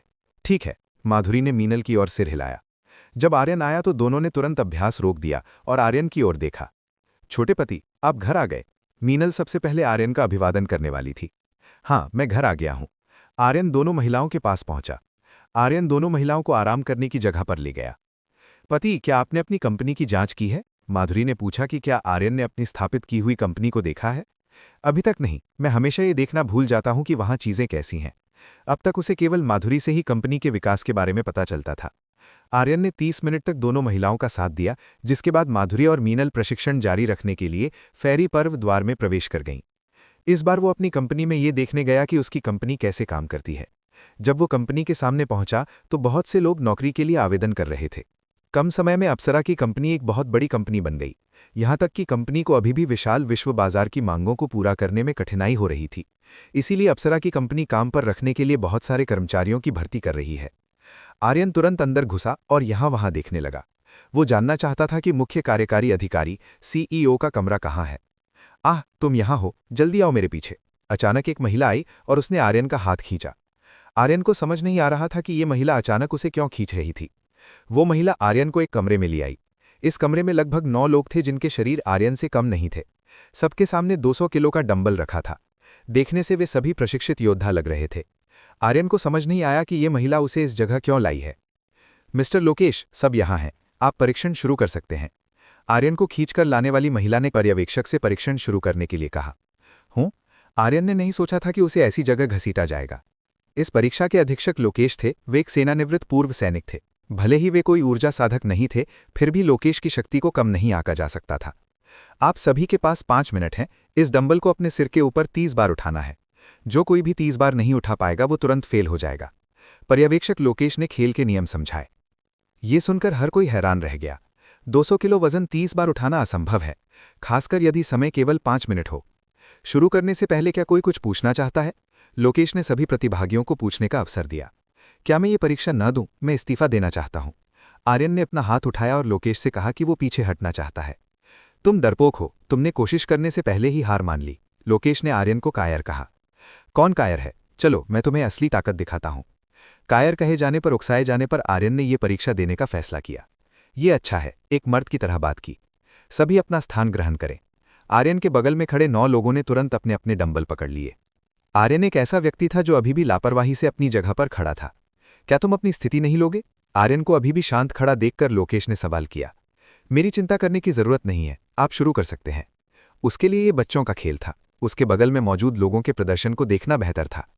ये देखकर कि आर्यन को कोई परवाह नहीं है, लोकेश ने तुरंत अपना परीक्षण शुरू किया। शुरू करें। 5 मिनट की उल्टी गिनती शुरू हो गई। दोनों हाथों का उपयोग करके हर किसी ने तुरंत 200 किलो वजन का डंबल उठाया। कुछ लोगों ने 200 किलो के डंबल को अपने सिर के ऊपर उठाने के लिए संघर्ष किया। समय खत्म होने से 4 मिनट शेष। 1 मिनट बीतने के बाद कुछ लोगों की मांसपेशियों में खिंचाव आ गया था और उनका शरीर कांपने लगा था, क्योंकि वे अब इतना भारी वजन उठाने में सक्षम नहीं थे। समय खत्म होने से 3 मिनट पहले कुछ लोगों ने हार मान ली थी और डंबल वापस फर्श पर रख दिया था। समय खत्म होने से 2 मिनट पहले जो लोग जबरदस्ती करने की कोशिश कर रहे थे वे एक एक करके फर्श पर गिरने लगे। बगल में मौजूद चिकित्सा कर्मचारियों ने तुरंत उनकी मदद की। खत्म होने से 1 मिनट पहले केवल 2 लोग ही डंबल को 30 बार उठा पाए थे, बाकी 7 अन्य फेल हो गए। उनके शरीर और मांसपेशियां बहुत थक गई थीं और इस डंबल को उठाना बहुत कठिन था। इन 4 मिनटों के दौरान आर्यन ने केवल इन लोगों को बगल से संघर्ष करते देखा। सब खत्म होते देख आर्यन ने काम करना शुरू किया। उसने पहले अपनी मांसपेशियों को ढीला करना शुरू किया। जो लोग फेल हो गए थे वे आर्यन को तिरस्कार की दृष्टि से देख रहे थे। तुम लोग ध्यान से देखो, आर्यन ने डंबल पकड़ने के लिए अपने बाएं हाथ का उपयोग किया। ऐसा लग रहा था कि आर्यन का इरादा एक हाथ से डंबल उठाना था। ये देखकर कि आर्यन क्या करना चाहता है, हर कोई रुक गया और उस पर हंसना चाहता था। आर्यन ने आसानी से 200 किलो का डंबल हवा में उठा लिया। ये देखकर आर्यन, लोकेश और इस कमरे में मौजूद सभी लोग चकित रह गए। 1, 2, 3, 4, 5, 10, 20, 30। आर्यन ने बहुत तेजी से 30 बार वजन उठाने का काम पूरा कर लिया। आर्यन को एक हाथ से आसानी से वजन उठाते देख यहां मौजूद सभी लोगों के मुंह खुले के खुले रह गए। इस जगह पर कोई आवाज नहीं सुनाई दे रही थी। यहां तक कि जो शुरू में आर्यन पर हंसना चाहते थे वे भी सन्नाटे में थे। धप! आर्यन ने फर्श पर डंबल गिरा दिया, ये दिखाने के लिए कि ये सच है। बीप! परीक्षण का संकेत समाप्त हुआ। इस आवाज के कारण हर कोई तुरंत होश में आ गया। लोग अपनी आंखें मलने लगे। उन्हें विश्वास नहीं हो रहा था कि उन्होंने अभी क्या देखा। क्या मैं पास हो गया? आर्यन ने मासूम चेहरे से लोकेश से पूछा। अध्याय 134 बॉडीगार्ड टेस्ट पास किया। हाँ, तुम पास हो गए, लोकेश ने हकलाती हुई आवाज में कहा। लोकेश ने ऐसा दृश्य एक बार तब देखा था जब वे सेना में थे। उस समय इस देश की प्रथम टुकड़ी भी ऐसी चीजें करने में सक्षम थी। अंतर बस इतना था कि उनका बोझ इस वजन से कई गुना भारी था। ड्रैगन स्पेशल फोर्सेस सेना की सबसे शक्तिशाली टुकड़ी है। उनकी शक्ति पूरे देश में अभी भी सबसे प्रबल मानी जाती है। कहा जाता है कि ड्रैगन स्पेशल फोर्सेस का एक सदस्य लोकेश जैसे विशेष योद्धाओं की 10 बटालियनों को हरा सकता है। इसलिए लोकेश ये देखकर हैरान थे कि आर्यन 200 किलो का डंबल बहुत आसानी से उठा सकता है। लोकेश को संदेह होने लगा कि आर्यन ड्रैगन स्पेशल फोर्सेस का पूर्व सदस्य था। ठीक है, हम दूसरे परीक्षण की ओर बढ़ेंगे। लोकेश उन 3 लोगों को ले गए जिन्होंने शारीरिक प्रशिक्षण पास किया था। इस बार कमरे में रेत से भरी कई बोरियां थीं। आर्यन और अन्य 2 प्रतिभागी सोच रहे थे कि वो इस रेत की बोरी का क्या करना चाहते हैं। हर कोई एक एक बोरी उठा ले। लोकेश ने तीनों से फर्श पर रखी रेत की बोरी उठाने को कहा। आर्यन और अन्य 2 प्रतिभागियों ने एक एक बोरी उठाई। इस बोरी का वजन कम से कम 75 किलो था। लोकेश ने एक कपड़ा लिया और फिर उससे आर्यन और अन्य 2 प्रतिभागियों की आंखें ढक दीं। तुम्हारा काम इन बोरियों की रक्षा करना है, जैसे तुम अपने मालिक की रक्षा करते हो। ध्यान रहे कि ये बोरियां गिरने ना पाएं या उन रबर की गोलियों से न टकराएं जो मैं चलाऊंगा। लोकेश ने निर्देश दिए कि दूसरा परीक्षण कैसे आयोजित किया जाएगा। इस परीक्षण का उद्देश्य सभी प्रतिभागियों की अंतरात्मा को देखना था। उन्हें बिना देखे ही गोली आने की दिशा का अनुमान लगाने में सक्षम होना चाहिए। ये परीक्षण सबसे कठिन परीक्षण है। यहां तक कि प्रशिक्षित सैनिकों को भी ऐसा करने में कठिनाई होगी। ये मुख्य कार्यकारी अधिकारी का भी अनुरोध था। वो अनचाही घटनाओं से बचने के लिए अपने लिए एक शक्तिशाली अंगरक्षक चाहती थी। लोकेश ने रबर की गोलियां चलाने के लिए 3 लोगों को नियुक्त किया। ये लोग अलग अलग स्थानों पर थे ताकि गोली आने की दिशा का अंदाजा लगाना मुश्किल हो। धाएं! उनमें से एक ने दूसरे प्रतिभागी के लक्ष्य पर निशाना साधना शुरू कर दिया। आह! जब रबर की गोली शरीर पर लगी तो आर्यन के बगल वाले व्यक्ति ने शोर मचाया। रबर की गोली शरीर पर लगने से काफी दर्द होता है। धाएं धाएं! गोलियों की बौछार आर्यन और अन्य 2 प्रतिभागियों की ओर आने लगी। आर्यन ने अपनी ओर आने वाली सभी रबर की गोलियों को आसानी से चकमा दे दिया। आर्यन को आंखें बंद करके इतनी आसानी से गोलियों से बचते देखकर लोकेश और भी चकित रह गए। 1 मिनट के बाद परीक्षण आखिरकार समाप्त हो गया। 2 अन्य प्रतिभागी फेल हो गए। वे रबर की गोली से बचने की कोशिश में रेत की बोरी को गिरने से नहीं रोक पाए। अब एकमात्र प्रतिभागी आर्यन बचा था। क्योंकि तुम अकेले बचे हो इसलिए आखिरी परीक्षण अलग होगा। शुरुआत में आखिरी परीक्षण पहले स्थान के लिए आपस में लड़ना था, लेकिन दुर्भाग्य से केवल एक ही सफल हुआ। इसलिए आर्यन के मुकाबले के लिए कोई प्रतिद्वंदी नहीं था। लोकेश ने आर्यन का सामना करने के लिए 1 दर्जन लोगों को बुलाया। तुम इनसे एक एक करके लड़ोगे। अगर तुम इन 12 में से 6 लोगों को हरा देते हो तो तुम्हें चुन लिया जाएगा। लोकेश ने आर्यन को समझाया। एक एक करके बहुत समय लगेगा। आप उन सभी को एक साथ आगे आने के लिए कह सकते हैं। आर्यन ने बहुत लापरवाही से सबको चुनौती दी। ये सुनने वाले उन 12 लोगों को आर्यन की बातों से गुस्सा आ गया। वे आर्यन को पीटने का इंतजार नहीं कर सकते थे। क्या तुम्हें यकीन है? ये लोग बहुत शक्तिशाली हैं। लोकेश ने आर्यन को चेतावनी दी। ये लोग इस जगह के कर्मचारी नहीं थे। वे सेना में लोकेश के वरिष्ठ थे। इन 12 लोगों की ताकत को कम नहीं आंका जा सकता है। हाँ, मुझे यकीन है, बस शुरू करते हैं। आर्यन तुरंत इस खेल को खत्म करना चाहता था। लोकेश ने लड़ने के लिए एक विशेष कमरे की ओर इशारा किया। आर्यन और वे 12 लोग लड़ने के लिए कमरे में दाखिल हुए। इस इमारत की ऊपरी मंजिल पर एक ठंडे हावभाव वाली खूबसूरत महिला मॉनिटर को घूर रही थी। ये महिला अंगरक्षक की भर्ती को देख रही थी। पिछले कुछ दिनों में इस खूबसूरत महिला ने कई लोगों को परीक्षण के दौरान फेल होते देखा था। वे लोग उसकी पसंद के मापदंडों पर खरे नहीं उतर रहे थे। वो खूबसूरत महिला बर्फीली आंखों से आर्यन को घूरती रही। महज 1 मिनट में आर्यन कमरे से बाहर आ गया। अरे, बहुत जल्दी? क्या तुम कर चुके? लोकेश को उम्मीद नहीं थी कि आर्यन इतनी जल्दी कमरे से बाहर आ जाएगा। हाँ, मेरा काम हो गया। वे सभी बहुत दयालु हैं क्योंकि वे मेरे सामने हार मानना चाहते थे। अब आगे कहाँ जाना है?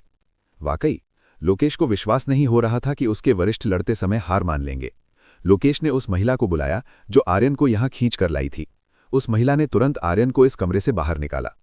लोकेश बहुत उत्सुक थे कि अंदर क्या हुआ। वे 12 लोग जो आर्यन के साथ अंदर गए थे, वे अभी तक बाहर क्यों नहीं आए? लोकेश दरवाजे के पास गए और थोड़ा सा उसे खोला। जब दरवाज़ा खुला तो वे 12 लोग जो आर्यन के साथ अंदर गए थे, वे पहले ही फर्श पर गिरे हुए थे। आह, ओफ! वे सभी दर्द से कराह रहे थे। लोकेश को ऐसा होने की उम्मीद थी। उसने तुरंत घायलों की देखभाल के लिए चिकित्सा कर्मियों को बुलाया। आखिर वो व्यक्ति कौन है? वो बहुत शक्तिशाली है। लोकेश आर्यन के बारे में बड़बड़ाया। उस महिला द्वारा आर्यन को एक ड्रेसिंग रूम में ले जाया गया। ये कमीज पहन लो। आर्यन को पहनने के लिए एक काला कोट दिया गया। आर्यन ने उस महिला से कपड़े स्वीकार किए और ड्रेसिंग रूम में चला गया। काले सूट को पहनने के बाद जब आर्यन बाहर आया तो वो बहुत सुंदर लग रहा था। कोई भी निश्चित रूप से सोचेगा कि आर्यन एक अमीर युवा मालिक या एक सुंदर सीईओ है। जिस महिला ने आर्यन को यहां खींच कर लाई थी, उस महिला ने भी चमकती आंखों से आर्यन को देखा। उस महिला के मन में आर्यन न केवल शक्तिशाली था, बल्कि बहुत सुंदर भी था। श्रीमान, मेरे साथ मुख्य कार्यकारी अधिकारी के कक्ष में चलिए, वो आपसे मिलना चाहती हैं। इस महिला ने आर्यन को सीईओ के पास चलने को कहा। आर्यन बहुत उत्सुक था कि सीईओ का चेहरा कैसा है। माधुरी ने एक बार कहा था कि उसने जिस सीईओ को चुना है वो काफी सुंदर है। हाँ, कृपया मुझे वहां ले चलिए, आर्यन ने उस महिला से रास्ता दिखाने को कहा। जब वो कार्यालय के गलियारे में चल रहा था तो कई आंखें आर्यन की ओर देख रही थीं, विशेष रूप से इस कार्यालय की लड़कियां। उनकी नजरें आर्यन से नहीं हट रही थीं। वाह, कितना सुंदर है! आखिर वो कौन है? वे मेरे सपनों के राजकुमार जैसा लगता है। मुझे उस सुंदर आदमी से जानकारी मांगनी होगी। इस कार्यालय की महिलाएं बहुत उत्सुक थीं। उनमें से कुछ ने तो आर्यन को आंख मारने के रूप में संकेत भी दिया। आर्यन उन महिलाओं को देखकर मुस्कुराया, क्योंकि दूसरी तरफ से लोग मिलनसार थे तो आर्यन को भी मिलनसार होना था। काफी देर चलने के बाद आर्यन आखिरकार सीईओ के रूम के पास पहुंचा। ये सीईओ का कमरा है, वो अंदर आपका इंतजार कर रही हैं। मुझे अब आज्ञा दीजिए। इस महिला को आर्यन को छोड़कर जाने में हिचकिचाहट हो रही थी, लेकिन अपने काम के कारण उसके पास कोई और विकल्प नहीं था।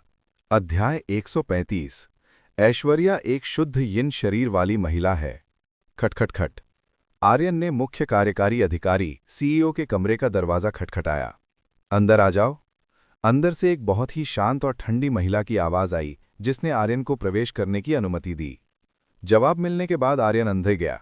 अंदर आर्यन ने एक बहुत ही सुंदर महिला को देखा, जिसका शरीर एकदम सुडौल और चेहरा बेहद खूबसूरत था। इस महिला के हाव भाव में शीतलता की झलक थी और उसकी नीली आंखों ने उसकी सुंदरता में और भी अधिक ठंडा प्रभाव डाल दिया था। इस खूबसूरत महिला ने आर्यन को ऊपर से नीचे तक देखा। शुरू से अंत तक इस महिला के चेहरे के भाव नहीं बदले। उसने केवल एक ठंडी निगाह से आर्यन की ओर देखा। इस प्रकार की शीतलता पूजा से अलग थी। इस महिला की शीतलता ने एक ऐसी दीवार बना दी थी जिससे दूसरों के लिए उसके करीब आना मुश्किल था। आर्यन को सबसे ज्यादा जिस बात ने चौंकाया वो ये थी कि इस महिला के शरीर से निकलने वाली यिन ऊर्जा बहुत ही शुद्ध थी। क्या इस महिला का शरीर शुद्ध यिन है? आर्यन बड़बड़ाया। वाह मास्टर, आप एक शुद्ध यिन शरीर वाली महिला से मिले हैं। महिलाओं के मामले में आपकी किस्मत बहुत तेज है। अवनी ने आर्यन के भाग्य की प्रशंसा की। आर्यन का अनुमान सही निकला कि इस महिला का शरीर शुद्ध यिन था। एक शुद्ध यिन शरीर और एक साधारण कुंवारी स्त्री के बीच का अंतर असाधारण होता है। यहां तक कि इस महिला द्वारा छोड़ी गई यिन ऊर्जा एक साथ दर्जनों महिलाओं को छूने के बराबर थी। यदि इस महिला के साथ दोहरा साधना की जाए तो आर्यन नहीं जानता था कि इसका प्रभाव क्या होगा। मास्टर, आपको इस महिला के करीब आने की कोशिश करनी चाहिए और उसके बाद इसे बिस्तर तक ले जाना चाहिए, अवनी ने बहुत ही मोहक आवाज में कहा। गुरु वसंत ने एक बार उससे कहा था कि जितना हो सके आर्यन को शुद्ध यिन शरीर वाली महिला प्राप्त करनी चाहिए, ताकि प्राचीन यानी यांग शरीर की समस्याओं को थोड़ा और आसानी से दूर किया जा सके। इस बार अपने सामने शुद्ध यिन शरीर वाली महिला को देखकर आर्यन ऐसा मौका नहीं छोड़ना चाहता था। आर्यन ने इच्छा भरी नज़रों से इस महिला को ऊपर से नीचे तक देखा। आर्यन की ऐसी नज़रों को देखकर उस सुंदर और ठंडी महिला को अच्छा नहीं लगा।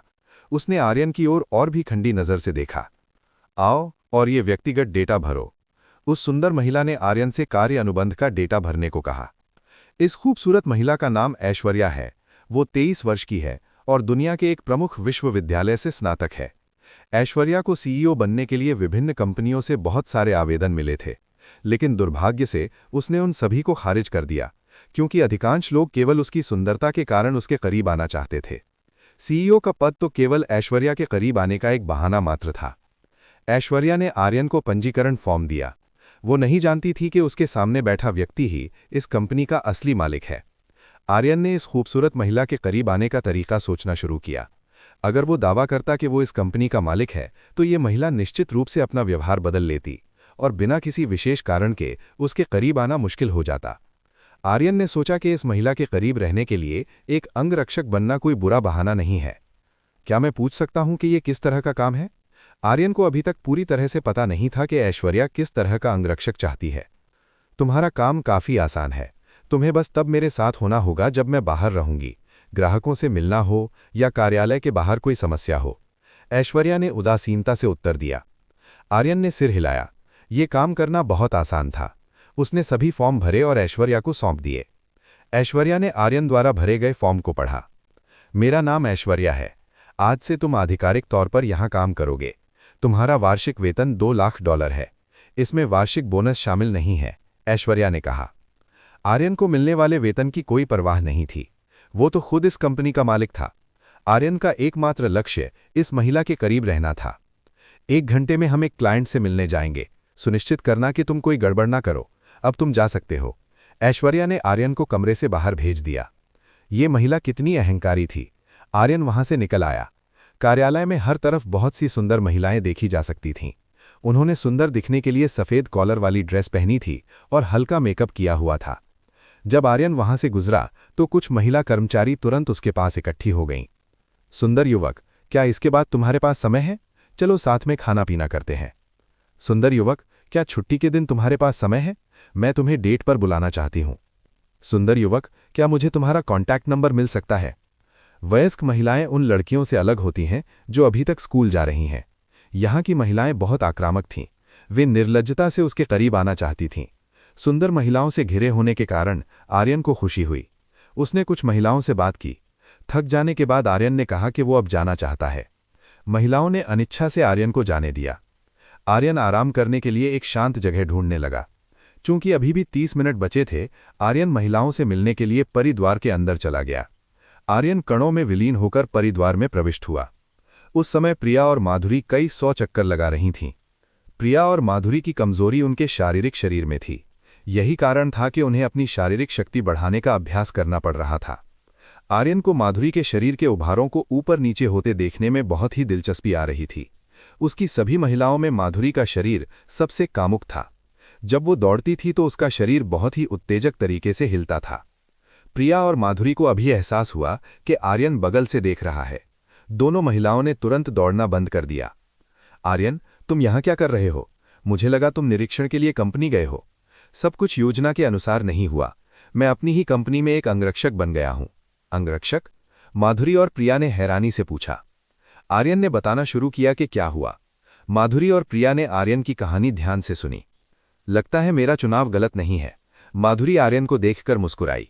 माधुरी को भी उम्मीद नहीं थी कि ऐश्वर्या का शरीर शुद्ध यिन होगा।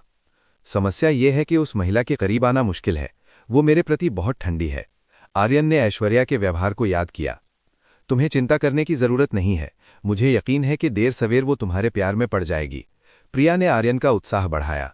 ये पहली बार था जब आर्यन किसी ऐसी सुंदरी का पीछा करने की कोशिश कर रहा था जो ठंडी थी और जिसे जीतना मुश्किल था। आर्यन ने अप्सरा की कंपनी में वापस जाने से पहले प्रिया और माधुरी के साथ समय बिताया। अब ऐश्वर्या के साथ जाने का समय हो गया था। नीचे ऐश्वर्या आर्यन के आने का इंतजार कर रही थी। ऐश्वर्या इस बात पर नाराज थी कि आर्यन थोड़ा देर से आएगा। वो कुछ नहीं कर सकती थी क्योंकि उसके पास आर्यन का कॉन्टैक्ट नंबर नहीं था। आखिरकार आर्यन लिफ्ट के अंदर से दिखाई दिया। वो जल्दी से ऐश्वर्या की ओर बढ़ा। तुम देर से आए हो। ऐश्वर्या ने फिर से आर्यन को डांटा। माफ करना सीईओ ऐश्वर्या, मैं अभी शौचालय में था। आर्यन ने बहाना बनाया ताकि वो नाराज ना हो। मुझे तुम्हारे कारणों की परवाह नहीं है। ये गाड़ी की चाबी है, तुम चलाओगे। ऐश्वर्या ने आर्यन की ओर चाबी फेंकी और कार में बैठ गई। ऐश्वर्या का रवैया देखकर आर्यन ने सिर हिलाया और वो भी ड्राइवर की सीट पर बैठ गया। अध्याय 136 मयंक। हम कहाँ जा रहे हैं? आर्यन ने ऐश्वर्या से मिलने की जगह पूछी। लाल तारा, रेड स्टार भवन चलो। ऐश्वर्या ने आर्यन को लाल तारा भवन जाने के लिए कहा। लाल तारा भवन एक ऐसी जगह है जो बहुत ही आलीशान मनोरंजन सुविधाएं प्रदान करती है। आर्यन गाड़ी चलाकर लाल तारा भवन की ओर चल दिया। शुरू से अंत तक माहौल काफी अजीब था, कोई भी नहीं बोला। ऐश्वर्या समीक्षा के लिए एक दस्तावेज पढ़ती रही। काम करते समय ऐश्वर्या बहुत गंभीर दिख रही थी। ऐसा लग रहा था कि उसे कोई परेशान नहीं कर सकता। कुछ ही मिनटों में आर्यन आखिरकार लाल तारा भवन पहुंच गया। यहां बहुत से लोग भवन के अंदर और बाहर आ जा रहे थे। आने जाने वाले औसत लोग कार्यालय के कर्मचारी थे। वे यहां दोस्तों के साथ शराब पीकर, साथ में खाना खाकर या कराओके गाकर तनाव दूर करने आते थे। इसके बाद ऐश्वर्या और आर्यन सबसे ऊपरी मंजिल पर गए। सबसे ऊपरी मंजिल वीवीआईपी कमरा है। इस कमरे की कीमत इस जगह में सबसे महंगी है। ऐश्वर्या और आर्यन कमरा नंबर 5 में दाखिल हुए। दोनों के प्रवेश करने के बाद वहां एक युवक था जिसकी उम्र लगभग 23 वर्ष थी। वो ऐश्वर्या के आने का इंतजार कर रहा था। उसके पीछे काले सूट और धूप का चश्मा पहने 5 अंगरक्षक खड़े थे। ऐश्वर्या को आते देख ये युवक तुरंत उठा और उसने ऐश्वर्या का स्वागत किया। ऐश्वर्या, आखिरकार तुम आ ही गईं। मैं काफी समय से तुम्हारा इंतजार कर रहा था। ये युवक ऐश्वर्या के साथ दिखावटी तौर पर काफी परिचित लग रहा था। मयंक, मुझे ऐश्वर्या कहकर बुलाओ। भले ही हम कॉलेज में दोस्त थे, लेकिन मैं तुम्हारे इतनी करीब नहीं हूं। ऐश्वर्या मयंक द्वारा पुकारे गए नाम से संतुष्ट नहीं थी। ये युवक मयंक है। वो एक अमीर व्यवसायी है। इस शहर में मयंक के परिवार के पास काफी बड़ी संपत्ति है। कम से कम वे इस शहर के शीर्ष 5 सबसे अमीर लोगों में आते हैं। ये सुनकर मयंक क्रोधित नहीं हुआ। वो अभी भी ऐश्वर्या को देखकर मुस्कुराया। मयंक पहले से ही ऐश्वर्या के उदासीन और ठंडे रवैये का आदी था। मयंक के लिए इस तरह की महिलाओं को जीतना उसके लिए एक चुनौती थी। कृपया बैठो। मयंक ने ऐश्वर्या को बैठने के लिए कहा। आर्यन, जो ऐश्वर्या के साथ था, वो भी बैठ गया। अंगरक्षक को ऐश्वर्या के साथ बैठे देख मयंक को अच्छा नहीं लगा। ओ नीच अंगरक्षक, किसने तुमसे वहां बैठने को कहा? आर्यन के प्रति मयंक का रवैया ऐश्वर्या के प्रति उसके रवैये से बिल्कुल अलग था। तुम क्या हो? अंगरक्षक को अपने बॉस के करीब रहना चाहिए ताकि वो आसानी से उसकी रक्षा कर सके। आर्यन ने मयंक की बात का पलटवार किया। तुम्हारी इतनी हिम्मत कि एक मामूली अंगरक्षक होकर इस युवा मालिक से जुबान लड़ाओ। मैं तुम्हें माफी मांगने का समय देता हूं, वरना तुम्हारा अंत बहुत बुरा होगा। इस शहर में केवल कुछ ही लोग मयंक को नाराज करने की हिम्मत करते हैं। जो उसे नाराज करते हैं उनका अंत अक्सर काफी दुखद होता है। आर्यन, तुम्हें उससे माफी मांगनी चाहिए। ऐश्वर्या ने आर्यन की मदद नहीं की। इसके बजाय उसने आर्यन को मयंक से माफी मांगने के लिए कहा। ऐश्वर्या जानती थी कि मयंक का चरित्र कैसा है। कॉलेज के दिनों में बहुत से पुरुष ऐश्वर्या का पीछा करते थे, लेकिन दुर्भाग्य से उन सबको मयंक ने भगा दिया था। जो लोग मयंक से लड़ने की कोशिश करते थे, उन्हें महीनों तक अस्पताल में रहना पड़ता था क्योंकि उन्हें मयंक के भाड़े के गुंडों द्वारा पीटा जाता था। ये विदेश में मयंक का व्यवहार था। इस शहर में मयंक निश्चित रूप से अधिक अभिमानी था क्योंकि ये उसके परिवार का क्षेत्र था। मयंक के साथ अनावश्यक समस्या न मोल लेना ही बेहतर था। मैं नहीं चाहता, वैसे भी मुझे शुरू से ही महसूस नहीं हुआ कि मैंने कुछ गलत किया है। आर्यन ने मयंक से माफी मांगने से इनकार कर दिया। उसने पहले ही सोच लिया था कि मयंक के साथ सहयोग ईमानदारी भरा नहीं था। मयंक जो चाहता था वो ऐश्वर्या के करीब आने का एक बहाना मात्र था। बहुत अच्छे, तुम सब इस आदमी को तब तक मारो जब तक ये अधमरा ना हो जाए। मयंक के पीछे खड़े 5 बड़े आदमी तुरंत आर्यन की ओर बढ़े। धप धप धप धप धप। कुछ ही सेकंडों में आर्यन ने इन 5 लोगों को फर्श पर पटक दिया। ये देखकर मयंक का मुंह खुला का खुला रह गया। उसे अंदाजा नहीं था कि आर्यन का कौशल इतना महान था। आर्यन ने मयंक की गर्दन दबोच ली और उसे हवा में ऊपर उठा लिया। तुम्हारी हिम्मत कैसे हुई? तुम जल्दी मुझे छोड़ो। मयंक को बोलने में कठिनाई हो रही थी क्योंकि आर्यन ने मयंक की गर्दन बहुत जोर से भींच रखी थी। आर्यन, तुम क्या कर रहे हो? जल्दी उसे नीचे उतारो। ऐश्वर्या ने यह देखकर तुरंत आर्यन को मयंक को छोड़ने के लिए कहा। ऐश्वर्या यहाँ एक व्यावसायिक समझौते के लिए आई थी। यदि इस समस्या के कारण ये विफल हो जाता है तो मुख्य निदेशक माधुरी निश्चित रूप से उस पर नाराज होंगी। माधुरी ने ऐश्वर्या को नहीं बताया था कि कंपनी का असली मालिक आर्यन है। कंपनी का फैसला माधुरी नहीं बल्कि आर्यन करता था। चूंकि आर्यन को ये व्यक्ति पसंद नहीं था, आर्यन ने निर्णय लिया कि उसे अब मयंक की कंपनी के साथ काम करने की जरूरत नहीं है। ठीक है, आर्यन ने मयंक को वापस कुर्सी पर फेंक दिया। आर्यन वापस ऐश्वर्या के बगल में बैठ गया और ऐसे व्यवहार किया जैसे कुछ न हुआ हो। ऐश्वर्या आर्यन को 1000 बातें सुनाना चाहती थी। उसका सीईओ करियर जो उसे अभी मिला था वो आर्यन द्वारा लगभग नष्ट कर दिया गया था। मयंक ने अपनी गर्दन पकड़ी, जिसमें मयंक द्वारा गला घोटने के कारण दर्द हो रहा था। मयंक ने आर्यन को शत्रुतापूर्ण नज़रों से देखा। मयंक, मेरे अंगरक्षक ने जो किया उसके लिए मैं माफ़ी मांगती हूँ। वापस जाने के बाद मैं उसे सबक सिखाऊंगी। ऐश्वर्या ने पछतावा महसूस किया और मयंक से माफ़ी मांगी। ऐश्वर्या, तुम्हें इस व्यक्ति को नौकरी से निकाल देना चाहिए। वो तुम्हारे अंगरक्षक बनने के लायक नहीं है। मयंक वास्तव में इस व्यक्ति को पसंद नहीं करता था। तुमने क्या कहा?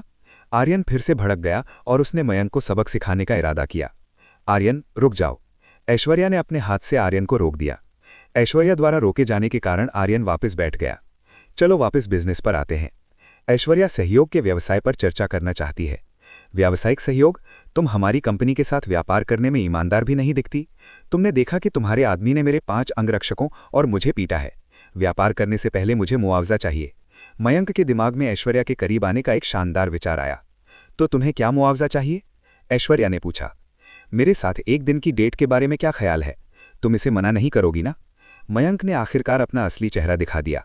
ये व्यक्ति आर्यन की कंपनी के साथ काम करने में बिल्कुल दिलचस्पी नहीं रखता था। वो केवल ऐश्वर्या की सुंदरता में दिलचस्पी रखता था। मैं ऐसा नहीं कर सकती, कोई और मुआवजा बताओ। ऐश्वर्या के स्वर बहुत ठंडे थे। वो मयंक द्वारा अभी बताई गई शर्तों से असंतुष्ट दिख रही थी। ऐश्वर्या, मैं तो बस मजाक कर रहा था, इसे इतनी गंभीरता से मत लो। ऐश्वर्या को नाराज देख मयंक को पीछे हटना पड़ा और बहाना ढूंढना पड़ा। मुआवजे की शर्तें बहुत आसान हैं।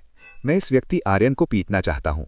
ऐश्वर्या के करीब आने में असफल रहने के कारण मयंक आर्यन से बदला लेने के लिए बेताब था। अध्याय 137 प्रेडिसेसर। तुम मेरी अनुमति क्यों मांग रहे हो? अगर तुम में क्षमता है तो तुम उसे मार सकते हो। ऐश्वर्या अब चिढ़ रही थी, क्योंकि मयंक द्वारा प्रस्तावित शर्तें और भी अजीब होती जा रही थी। आर्यन का काम केवल उसकी रक्षा करना था। ऐश्वर्या के पास ये अधिकार नहीं था कि वो आर्यन को मयंक से पिटने के लिए मजबूर करे। तो तुम लड़ना चाहते हो? आर्यन आगे बढ़ा और मयंक को घूंसा जड़ दिया। इस बार ऐश्वर्या ने आर्यन को नहीं रोका। धप धप। मयंक की आंखें पांडा की आंखों जैसी काली हो गईं। नील पड़ गया। मयंक ने अपने दांत भींचे। ये पहली बार था जब मयंक को किसी ने इस तरह पीटा था। मयंक को चुप देखकर बैठक गतिरोध में समाप्त हो गई। मेज के नीचे मयंक का हाथ अपने सेलफोन से किसी को यहां आने और आर्यन को सबक सिखाने के लिए संपर्क कर रहा था। कुछ मिनटों के बाद किसी ने प्रवेश द्वार पर लात मारी और 50 से अधिक लोग कमरे में दाखिल हुए। ये 50 लोग अपने हाथों में हथियार लिए हुए थे। भाई मयंक, वो व्यक्ति कहाँ है जिसे तुम सबक सिखाना चाहते हो? लाल बालों वाले आदमी ने मयंक से पूछा। आखिरकार तुम आ गए। जल्दी करो और इस आदमी को पीटो। इसने मुझे ऐसा बनाने की हिम्मत की है। पांडा जैसी आंखों के साथ मयंक ने आर्यन की ओर इशारा किया। स्थिति को अराजक होते देख ऐश्वर्या डर गई थी। ये सब उसके बगल में खड़े व्यक्ति की गलती थी। अगर आर्यन ने बात मान ली होती तो ये सब नहीं होता। तुम सब जल्दी से इसे मारो। लाल बालों वाले आदमी ने अपने पीछे खड़े लोगों को आदेश दिया। आर्यन ने अपने कपड़े सीधे किए और इन 50 लोगों का स्वागत किया। अत्यंत तेज गति के साथ आर्यन ने इन 50 लोगों को मारकर चारों दिशाओं में उड़ा दिया। इस कमरे की स्थिति अस्त व्यस्त हो गई। हथियार लिए हुए 50 लोगों को सिर्फ एक व्यक्ति ने बहुत आसानी से हरा दिया। मयंक ये देखकर डर गया था। उसे विश्वास नहीं हो रहा था कि ऐश्वर्या का अंगरक्षक इतना सक्षम हो सकता है। यहां तक कि हथियारों से लैस 50 लोगों को भी कुछ ही सेकंड्स में हराया जा सकता है। कमरा नंबर 5 में मचे शोर को सुनकर कई सुरक्षा अधिकारी तुरंत वहां पहुंचे। जब वे पहुंचे तो फर्श पर बिखरे हुए 50 लोगों और उनके शरीर पर पड़े नीलों को देखकर वे दंग रह गए। लड़ाई की रिपोर्ट सुनकर इस जगह का मालिक तुरंत कमरा नंबर 5 की ओर भागा। मेरे यहां तबाही मचाने की हिम्मत किसने की? इस जगह का मालिक लखन निकला, जो रेड वुल्फ गिरोह का बॉस था। लखन के पीछे उसके गिरोह के कई सदस्य थे जो उसकी रक्षा कर रहे थे। कमरे में कौन है ये देखते ही लखन तुरंत आर्यन की ओर दौड़ा। पूर्वज, प्रेडिसेसर या मास्टर ने लखन को सलाम किया। लखन को अभी भी वो दृश्य याद था जहां आर्यन ने उसके 100 लोगों को हराया था। इसके अलावा इस व्यक्ति पर तब भी कोई असर नहीं हुआ था जब उसे बंदूक से गोली मारी गई थी। जब लखन ने इसके बारे में सोचा तो डर के मारे उसका शरीर थोड़ा कांपने लगा था। आर्यन ने देखा कि उस व्यक्ति ने उसे सलाम किया था। आर्यन को याद नहीं आ रहा था कि इस व्यक्ति का नाम क्या था। तुम कौन हो? आर्यन ने लखन का नाम पूछा। ये छोटा सा लड़का लखन है, रेड वुल्फ का बॉस। आर्यन को खुद को भूलते देख लखन हतोत्साहित नहीं हुआ। आर्यन जैसे शक्तिशाली व्यक्ति की नज़रों में लखन कुछ भी नहीं था। मयंक और लाल बालों वाला आदमी आर्यन के प्रति लखन का रवैया देखकर हैरान रह गए। उन्होंने कभी रेड वुल्फ गिरोह के बॉस लखन को किसी के प्रति इतना सम्मान दिखाते नहीं देखा, और इससे भी बढ़कर लखन ने इस व्यक्ति को पूर्वज कहा, जिससे मयंक और लाल बालों वाला आदमी और भी हैरान हो गए। ओह, तो तुम लखन हो? आर्यन ने अपना सिर हिलाया। पूर्वज, आप यहाँ क्या कर रहे हैं? बहुत सम्मान के साथ लखन ने कि आर्यन उसकी जगह पर क्यों था। मैं अपनी सीईओ को व्यापार के सिलसिले में लाया था। मुझे उम्मीद नहीं थी कि ये दो लोग मेरे साथ परेशानी खड़ी करेंगे। आर्यन ने मयंक और लाल बालों वाले आदमी की ओर देखा। लखन ने अपनी निगाहें मयंक और लाल बालों वाले आदमी की ओर घुमाई। मयंक दोंगजो, तुम्हारी मेरे यहाँ परेशानी खड़ी करने की हिम्मत कैसे हुई? इन दो लोगों को पीटो और अपने पूर्वज के सामने माफ़ी मांगने के लिए घसीट कर लाओ। लखन ने अपने सभी आदमियों से मयंक और दोंगजो को पकड़ने और आर्यन के सामने माफ़ी मांगने के लिए घसीटने को कहा। लखन की बात सुनकर मयंक और दोंगजो का शरीर थरथरा गया। 1 दर्जन लोग उनकी ओर बढ़े और उन दोनों को पीटा। पीटने के बाद लखन के आदमी मयंक और दोंगजो को आर्यन के सामने लाए और उन्हें घुटने टेकने को कहा। जल्दी पूर्वज से माफ़ी मांगो, लखन ने उन दोनों से कहा। पूर्वज, कृपया मुझे क्षमा करें। माफ़ी मांगने वाला पहला व्यक्ति मयंक था। उसके बाद दोंगजुओ ने भी आर्यन से माफ़ी मांगी। भले ही मयंक शक्तिशाली था, लेकिन वो रेड वुल्फ गिरोह को नाराज़ नहीं कर सकता था। दोनों अलग अलग दुनिया के थे। अगर मयंक परेशानी खड़ी करता तो लखन उसे मार सकता था। मयंक ने ये उम्मीद नहीं की थी कि ऐश्वर्या का अंगरक्षक लखन को जानता होगा और लखन उसका इतना सम्मान करता होगा। पूर्वज, आप इन दोनों के साथ क्या करना चाहते हैं? लखन ने पूछा। 1 मिनट रुको। आर्यन ऐश्वर्या के पास गया। सीईओ ऐश्वर्या, आपके पास समझौते का कौन सा दस्तावेज है? आर्यन ने ऐश्वर्या से दस्तावेज मांगा। ऐश्वर्या ने सहयोग समझौता आर्यन को सौंप दिया। आर्यन ने ऐश्वर्या द्वारा बनाए गए दस्तावेज की सामग्री देखी। आर्यन ने लखन के आदमियों से इस दस्तावेज की सामग्री को थोड़ा बदलने को कहा। लखन के आदमियों ने चतुराई से सब कुछ पूरा कर दिया। अगर तुम जाना चाहते हो तो तुम्हें इस पर हस्ताक्षर करने होंगे। आर्यन ने समझौते का दस्तावेज मयंक को दिया। लखन के द्वारा मजबूर होने के कारण मयंक ने लाचारी में उस पर हस्ताक्षर कर दिए। मयंक ने वो दस्तावेज पढ़ा भी नहीं था। सीईओ ऐश्वर्या, ये उनके सहयोग का दस्तावेज है। आर्यन ने दस्तावेज ऐश्वर्या को वापस दे दिया। ऐश्वर्या ने आर्यन से दस्तावेज लिया। वो देखना चाहती थी कि आर्यन ने इसमें क्या बदलाव किया था। जब उसने पढ़ा तो वो और भी हैरान हो गई। इस समझौते की हर बात केवल अप्सरा कंपनी को लाभ पहुंचाने वाली थी। चलो वापस चलते हैं। आर्यन ने ऐश्वर्या को कंपनी वापस चलने को आमंत्रित किया। ऐश्वर्या आर्यन के पीछे चल दी। शुरू से अंत तक उसे लगा कि वो केवल आर्यन की सहायक थी। संपर्क सूचना साझा करने के बाद आर्यन ने विदा ली। लखन, तुम्हारे सहयोग के लिए धन्यवाद। आर्यन ऐश्वर्या के साथ चला गया। कोई बात नहीं पूर्वज, लखन ने आर्यन को सलाम किया। आर्यन के ओझल होने के बाद लखन ने आखिरकार राहत की सांस ली। उसने फर्श पर मयंक को देखा। इन्हें जाने दो। लखन ने अपने आदमियों से मयंक और दोंगजो को छोड़ने को कहा।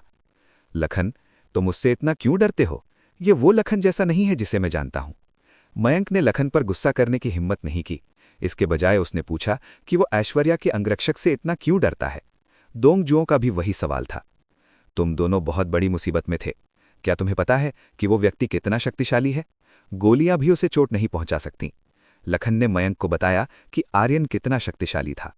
मयंक और दोंगजुओ दोनों इतने हैरान थे कि उन्हें विश्वास नहीं हो रहा था कि कोई व्यक्ति गोलियों से सुरक्षित हो सकता है। मैं जा रहा हूं, तुम लोग अपनी समस्याओं का समाधान खुद करो। लखन कमरे से बाहर निकल गया। अध्याय 138 प्रीति से मुलाकात। आर्यन ऐश्वर्या को वापस कंपनी ले आया। कार में ऐश्वर्या उत्सुकता से आर्यन की ओर देख रही थी। वो जानना चाहती थी कि आर्यन वास्तव में कौन है। ये व्यक्ति लाल तारा, रेड स्टार भवन के मालिक को खुद से डराने में सक्षम था। स्थिति अभी भी पहले जैसी ही थी। ऐश्वर्या आर्यन से रत्ती भर भी बात नहीं करना चाहती थी। आर्यन का ध्यान ऐश्वर्या की कुमारी यिन ऊर्जा को सोखने पर अधिक केंद्रित था। आर्यन और ऐश्वर्या आखिरकार कंपनी पहुंच गए। मैं ज़रूरत पड़ने के लिए तुम्हारा संपर्क नंबर चाहती हूं, ताकि कुछ होने पर बात की जा सके। ऐश्वर्या ने आर्यन से उसकी संपर्क जानकारी मांगी। आर्यन ने अपना संपर्क नंबर ऐश्वर्या को दे दिया। तुम्हारा काम पूरा हो गया है, अब तुम जा सकते हो। संपर्क जानकारी साझा करने के बाद ऐश्वर्या तुरंत अपने कमरे में वापस चली गई। आर्यन ये देखकर थोड़ा निराश हुआ कि ऐश्वर्या के करीब जाना काफ़ी कठिन था। चूंकि कंपनी का उसका दौरा समाप्त हो चुका था, आर्यन कंपनी से बाहर निकल गया। आज सुबह से ही आर्यन को महसूस हो रहा था कि कोई उस पर नज़र रख रहा है। आर्यन ने देखा कि जो व्यक्ति उस पर नज़र रख रहा था वो एक ऊर्जा साधक था। लेकिन दुर्भाग्य से उसका स्तर बहुत कम था। वो व्यक्ति केवल स्पिरिट प्रोफाउंड रेल्म के शुरुआती चरणों में था। आर्यन को आज सुबह की पूजा की बातें याद आईं। हर्षवर्धन के परिवार ने निश्चित रूप से उसकी मौत की जांच के लिए किसी को भेजा होगा। ऐसा लग रहा था कि इस व्यक्ति का लक्ष्य वही था। आर्यन ने जानबूझकर उस व्यक्ति के अस्तित्व को उजागर नहीं किया। वो देखना चाहता था कि वो व्यक्ति उसके साथ क्या करेगा। आर्यन एक सामान्य व्यक्ति की तरह व्यवहार किया और अपने विला की ओर चलता रहा। रास्ते में ऐसा हुआ कि आर्यन चाची चमेली के खाने के स्टॉल के पास से गुजरा। आर्यन यहाँ बस रुक गया था। वो काफी समय से यहाँ नहीं आया था। चाची चमेली का स्टॉल पहले से ज्यादा भीड़भाड़ वाला था। यहाँ खरीदारों की लंबी कतारें लगी थीं। आर्यन पास गया और कुछ ऑर्डर दिया। इत्तेफाक से जो व्यक्ति ऑर्डर ले रहा था वो दूसरी दिशा में मुड़ा हुआ था। आर्यन को वो लड़की जानी पहचानी लगी। मुझे कुछ ऑर्डर देना है। आर्यन ने उस लड़की से खाना ऑर्डर किया।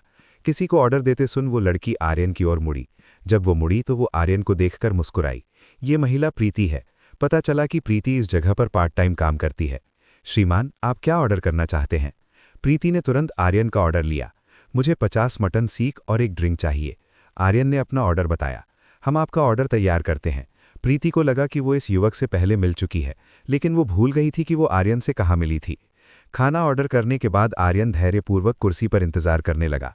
एक कोने में एक व्यक्ति था जो आर्यन की हरकतों पर नजर रख रहा था।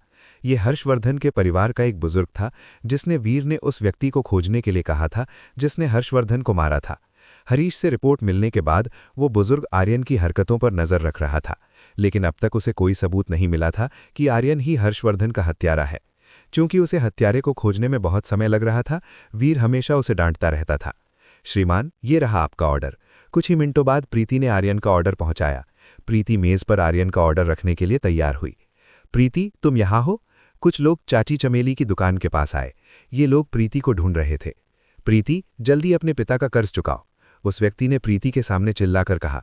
मिस्टर जिगर, कृपया मुझे समय दें। मैं वादा करती हूं कि कुछ दिनों में मैं अपने पिता का कर्ज चुका दूंगी। प्रीति का शरीर उस आदमी से बात करते हुए कांप रहा था। मैंने तुम्हें बहुत समय दिया है, इसलिए अब तुरंत अपना सारा कर्ज चुकाओ। अगर तुम पैसे नहीं दे सकती तो तुम्हें अपने शरीर से इसका भुगतान करना होगा। जिगर ने वासना भरी नजरों से प्रीति के शरीर को देखा। अभी मेरे पास पैसे नहीं है, प्रीति ने हकलाते हुए जिगर से कहा। ये मेरी समस्या नहीं है, मुझे बस तुम्हारा भुगतान चाहिए। जिगर ने प्रीति के हाथों में मौजूद प्लेट पर जोर से हाथ मारा। प्लेट आर्यन के शरीर से टकराई। आर्यन का सूट अब चटनी के दागों से भर गया था। ये देखकर प्रीति ने एक टिश्यू लिया और आर्यन के शरीर और कपड़ों को साफ करने की कोशिश करने लगी। दुर्भाग्य से दाग बहुत ज्यादा थे, वो उन्हें साफ नहीं कर सकी। आर्यन, जो इस सब के बारे में कुछ नहीं जानता था, अचानक इस मामले में घसीटा गया। वो अपनी सीट से उठा और जिगर के सामने खड़ा हो गया। तुम क्या चाहते हो? एक निर्दय नज़र के साथ जिगर ने आर्यन को घूरा। मैं क्या चाहता हूं? जाहिर है तुम्हें सबक सिखाना। धप। आर्यन ने जिगर के सीधे मुंह पर मारा, जिससे उसके आधे दांत टूट गए। जिगर के मुंह से खून टपकने लगा। इस लड़ाई को देखकर वहां मौजूद लगभग सभी खरीदारों की दिलचस्पी बढ़ गई। ऐसा मुफ्त का तमाशा कम ही देखने को मिलता था। तुम लोग क्या कर रहे हो? जल्दी से मारो। अपने अंगरक्षकों को चुप खड़े देख जिगर ने उन्हें डांटा। जिगर के चारों अंगरक्षकों को होश आया। वो सब आर्यन की ओर झपटे। इन लोगों ने आर्यन से लड़ने के लिए धारदार नाकू निकालने में संकोच नहीं किया। सावधान, प्रीति घबराहट में चिल्लाई, क्योंकि उन लोगों ने आर्यन पर हमला करने के लिए नाकू निकाल लिए थे।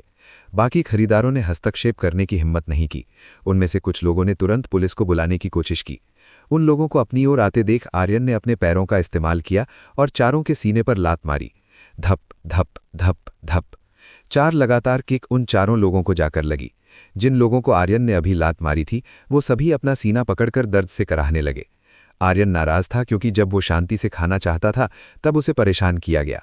जिगर जैसे लोग जो बार बार समस्याएं पैदा करने उसके पास आते थे, उनसे उसे बहुत घृणा होने लगी थी। प्रीति, तुम देख लेना। अपने आदमियों को इतनी आसानी से हारते देख जिगर ने वहां से भागने का फैसला किया, लेकिन भागने से पहले उसने प्रीति को चेतावनी दी। जिगर को भागते देख आर्यन ने जमीन से एक चाकू उठाया और भागते हुए जिगर की ओर फेंका। आह! जिगर तुरंत जमीन पर गिर पड़ा।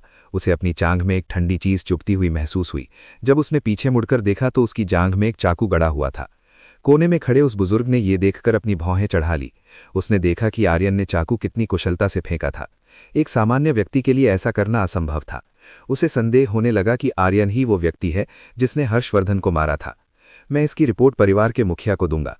उस बुजुर्ग ने आर्यन पर नजर रखना बंद कर दिया और वहां से चला गया। जिगर को सबक सिखाने के बाद आर्यन खुद को साफ करने के लिए घर जाने का इरादा करने लगा। श्रीमान, आप ठीक हैं? प्रीति चिंतित होकर आर्यन के पास आई। मैं ठीक हूं। आर्यन ने खुद को साफ करने की कोशिश की। श्रीमान, मेरी गलती के कारण आप गंदे हो गए हैं, क्यों ना आप मेरे घर चलकर खुद को साफ कर लें। आर्यन को अपनी गलती के कारण गंदा देखकर प्रीति ने उसका सूट धोकर इसकी भरपाई करने का मन बना लिया। इससे आपको परेशानी होगी। आर्यन प्रीति को परेशान करने में सहज नहीं था। इससे मुझे बिल्कुल परेशानी नहीं होगी, बस 1 मिनट रुकिए, मैं चाची चमेली से छुट्टी मांग लेती हूँ। प्रीति जल्दी छुट्टी मांगने के लिए चाची के पास गई। अध्याय 139 स्नान घर में एक संदिग्ध स्थिति। जल्दी छुट्टी मिलने के बाद प्रीति ने आर्यन को अपने घर आने का निमंत्रण दिया। अरे हाँ, तुम्हारा नाम क्या है? प्रीति ने आर्यन से पूछा। मैं आर्यन हूँ, और तुम्हारा नाम क्या है? आर्यन वास्तव में जानता था, लेकिन उसने प्रीति को न जानने का नाटक किया। मैं प्रीति हूँ, तुमसे मिलकर अच्छा लगा। प्रीति आर्यन को देखकर मुस्कुराई। प्रीति, लगता है मैंने ये नाम सुना है। क्या तुम हेक्सिंग स्कूल की सबसे सुंदर लड़कियों यानी स्कूल फ्लावर में से एक हो? आर्यन पुष्टि करना चाहता था कि क्या ये महिला वास्तव में वही प्रीति है जो स्कूल की सुंदरी थी। तुम्हें कैसे पता? क्या तुम उसी स्कूल में पढ़ते हो? प्रीति को उम्मीद नहीं थी कि आर्यन उसके बारे में जानता होगा। हाँ, मैं भी वहीं पढ़ता हूँ, मैं 2nd ईयर में हूँ। आर्यन को समझ नहीं आया कि ये महिला कहाँ से ठंडी दिखती है। शुरुआत से ही प्रीति उसके प्रति काफ़ी मिलनसार थी। ओह, तो तुम जूनियर हो। मैं अभी अपनी 3रे वर्ष यानी 3rd ईयर में हूँ। प्रीति ने आर्यन को जूनियर कहकर पुकारा।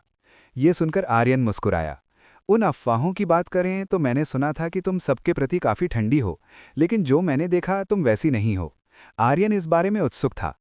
असल में मुझे स्कूल में ठंडा होने के लिए मजबूर किया गया था, ताकि दूसरे लोग मुझे परेशान न करें। हर दिन बहुत सारे पुरुष होते थे जो मेरे करीब आना चाहते थे। वे मेरे पास आने के लिए तरह तरह के तरीके अपनाते थे। इसलिए मैंने सबके प्रति अपना व्यवहार बदल लिया, और जो भी मेरे करीब आने की कोशिश करता उसे दूर भगाना शुरू कर दिया। प्रीति स्कूल में केवल शांति से पढ़ना चाहती थी। वो अच्छे अंकों के साथ स्नातक होना चाहती थी और एक अच्छी नौकरी पाना चाहती थी। तो ये बात है। आर्यन ने प्रीति की बात पर सिर हिलाया। प्रीति का घर चाची चमेली के स्टॉल से ज्यादा दूर नहीं था। कुछ ही मिनटों में आर्यन प्रीति के घर पहुंच गया। प्रीति का घर 6 बाय 10 मीटर के आकार का एक साधारण घर है। चलो अंदर चलते हैं। प्रीति ने आर्यन को अपने घर के अंदर बुलाया। प्रीति का घर बहुत ही साधारण लग रहा था। वहां केवल कुर्सियां, मेज और एक टेलीविजन था। अपने कपड़े उतारो, मैं उन्हें धो दूंगी। प्रीति ने आर्यन से कपड़े उतारने को कहा ताकि वो उन्हें धो सके। आर्यन ने बिना सोचे समझे अपने कपड़े उतार दिए। जब आर्यन ने अपने शरीर के ऊपरी हिस्से के कपड़े उतारे तो प्रीति का चेहरा लाल हो गया। आर्यन की बेहतरीन मांसपेशियां प्रीति के सामने साफ दिख रही थीं। ये पहली बार था जब प्रीति ने किसी पुरुष के शरीर को इतने करीब से देखा था। वो कितनी मूर्ख थी जो उसने एक पुरुष को अपने सामने कपड़े उतारने के लिए कह दिया। उसे आर्यन को बाथरूम में कपड़े उतारने के लिए कहना चाहिए था। आर्यन को पैंट उतारने का इरादा करते देखकर प्रीति ने उसे तुरंत रोक दिया। आर्यन रुको, तुम्हें इसे बाथरूम में उतारना चाहिए। प्रीति आर्यन को पीछे के बाथरूम तक ले गई। आर्यन अपनी नग्न पीठ के साथ प्रीति के पीछे पीछे चल दिया। पहुंचने के बाद आर्यन बाथरूम में गया और अपने सारे कपड़े उतारकर धोने के लिए प्रीति को दे दिए। चूंकि प्रीति के पास वॉशिंग मशीन नहीं थी, उसे हाथ से ही कपड़े धोने थे। बाथरूम की छत की ओर देखते हुए आर्यन ने अपनी पैंट और ब्रा को सूखते हुए देखा। इन अंतः वस्त्रों में काले और गहरे बैंगनी रंग की प्रधानता थी। ये एक बहुत ही कामुक रंग था। ऐसा लगता है कि प्रीति को थोड़े साहसी और सेक्सी अंतः वस्त्र पहनना पसंद है। आर्यन के कपड़े धो रही प्रीति को अचानक कुछ याद आया। आज सुबह वो अपने अंतः वस्त्र और ब्रा बाथरूम में सुखा रही थी। अगर आर्यन ने उसे देख लिया तो बहुत अनर्थ हो जाएगा। प्रीति वास्तव में सेक्सी अंतः वस्त्र पहनना बहुत पसंद करती थी। उन्हें पहनने में एक विशेष आनंद मिलता था। उसने तुरंत आर्यन के कपड़े नीचे रखे और बाथरूम की ओर भागी। बिना सोचे समझे प्रीति ने बाथरूम का दरवाज़ा खोल दिया। आर्यन ने इत्तेफाक से दरवाज़ा बंद नहीं किया था, इसलिए प्रीति अंदर चली गई। प्रीति ने तुरंत आर्यन का नग्न शरीर देख लिया। प्रीति की नज़र नीचे गई और उसने एक पुरुष का बड़ा अंग देखा। प्रीति ये देखकर हैरान रह गई कि आर्यन की वो चीज़ बहुत बड़ी थी, और वो भी तब जब वो पूरी तरह से उत्तेजित नहीं थी।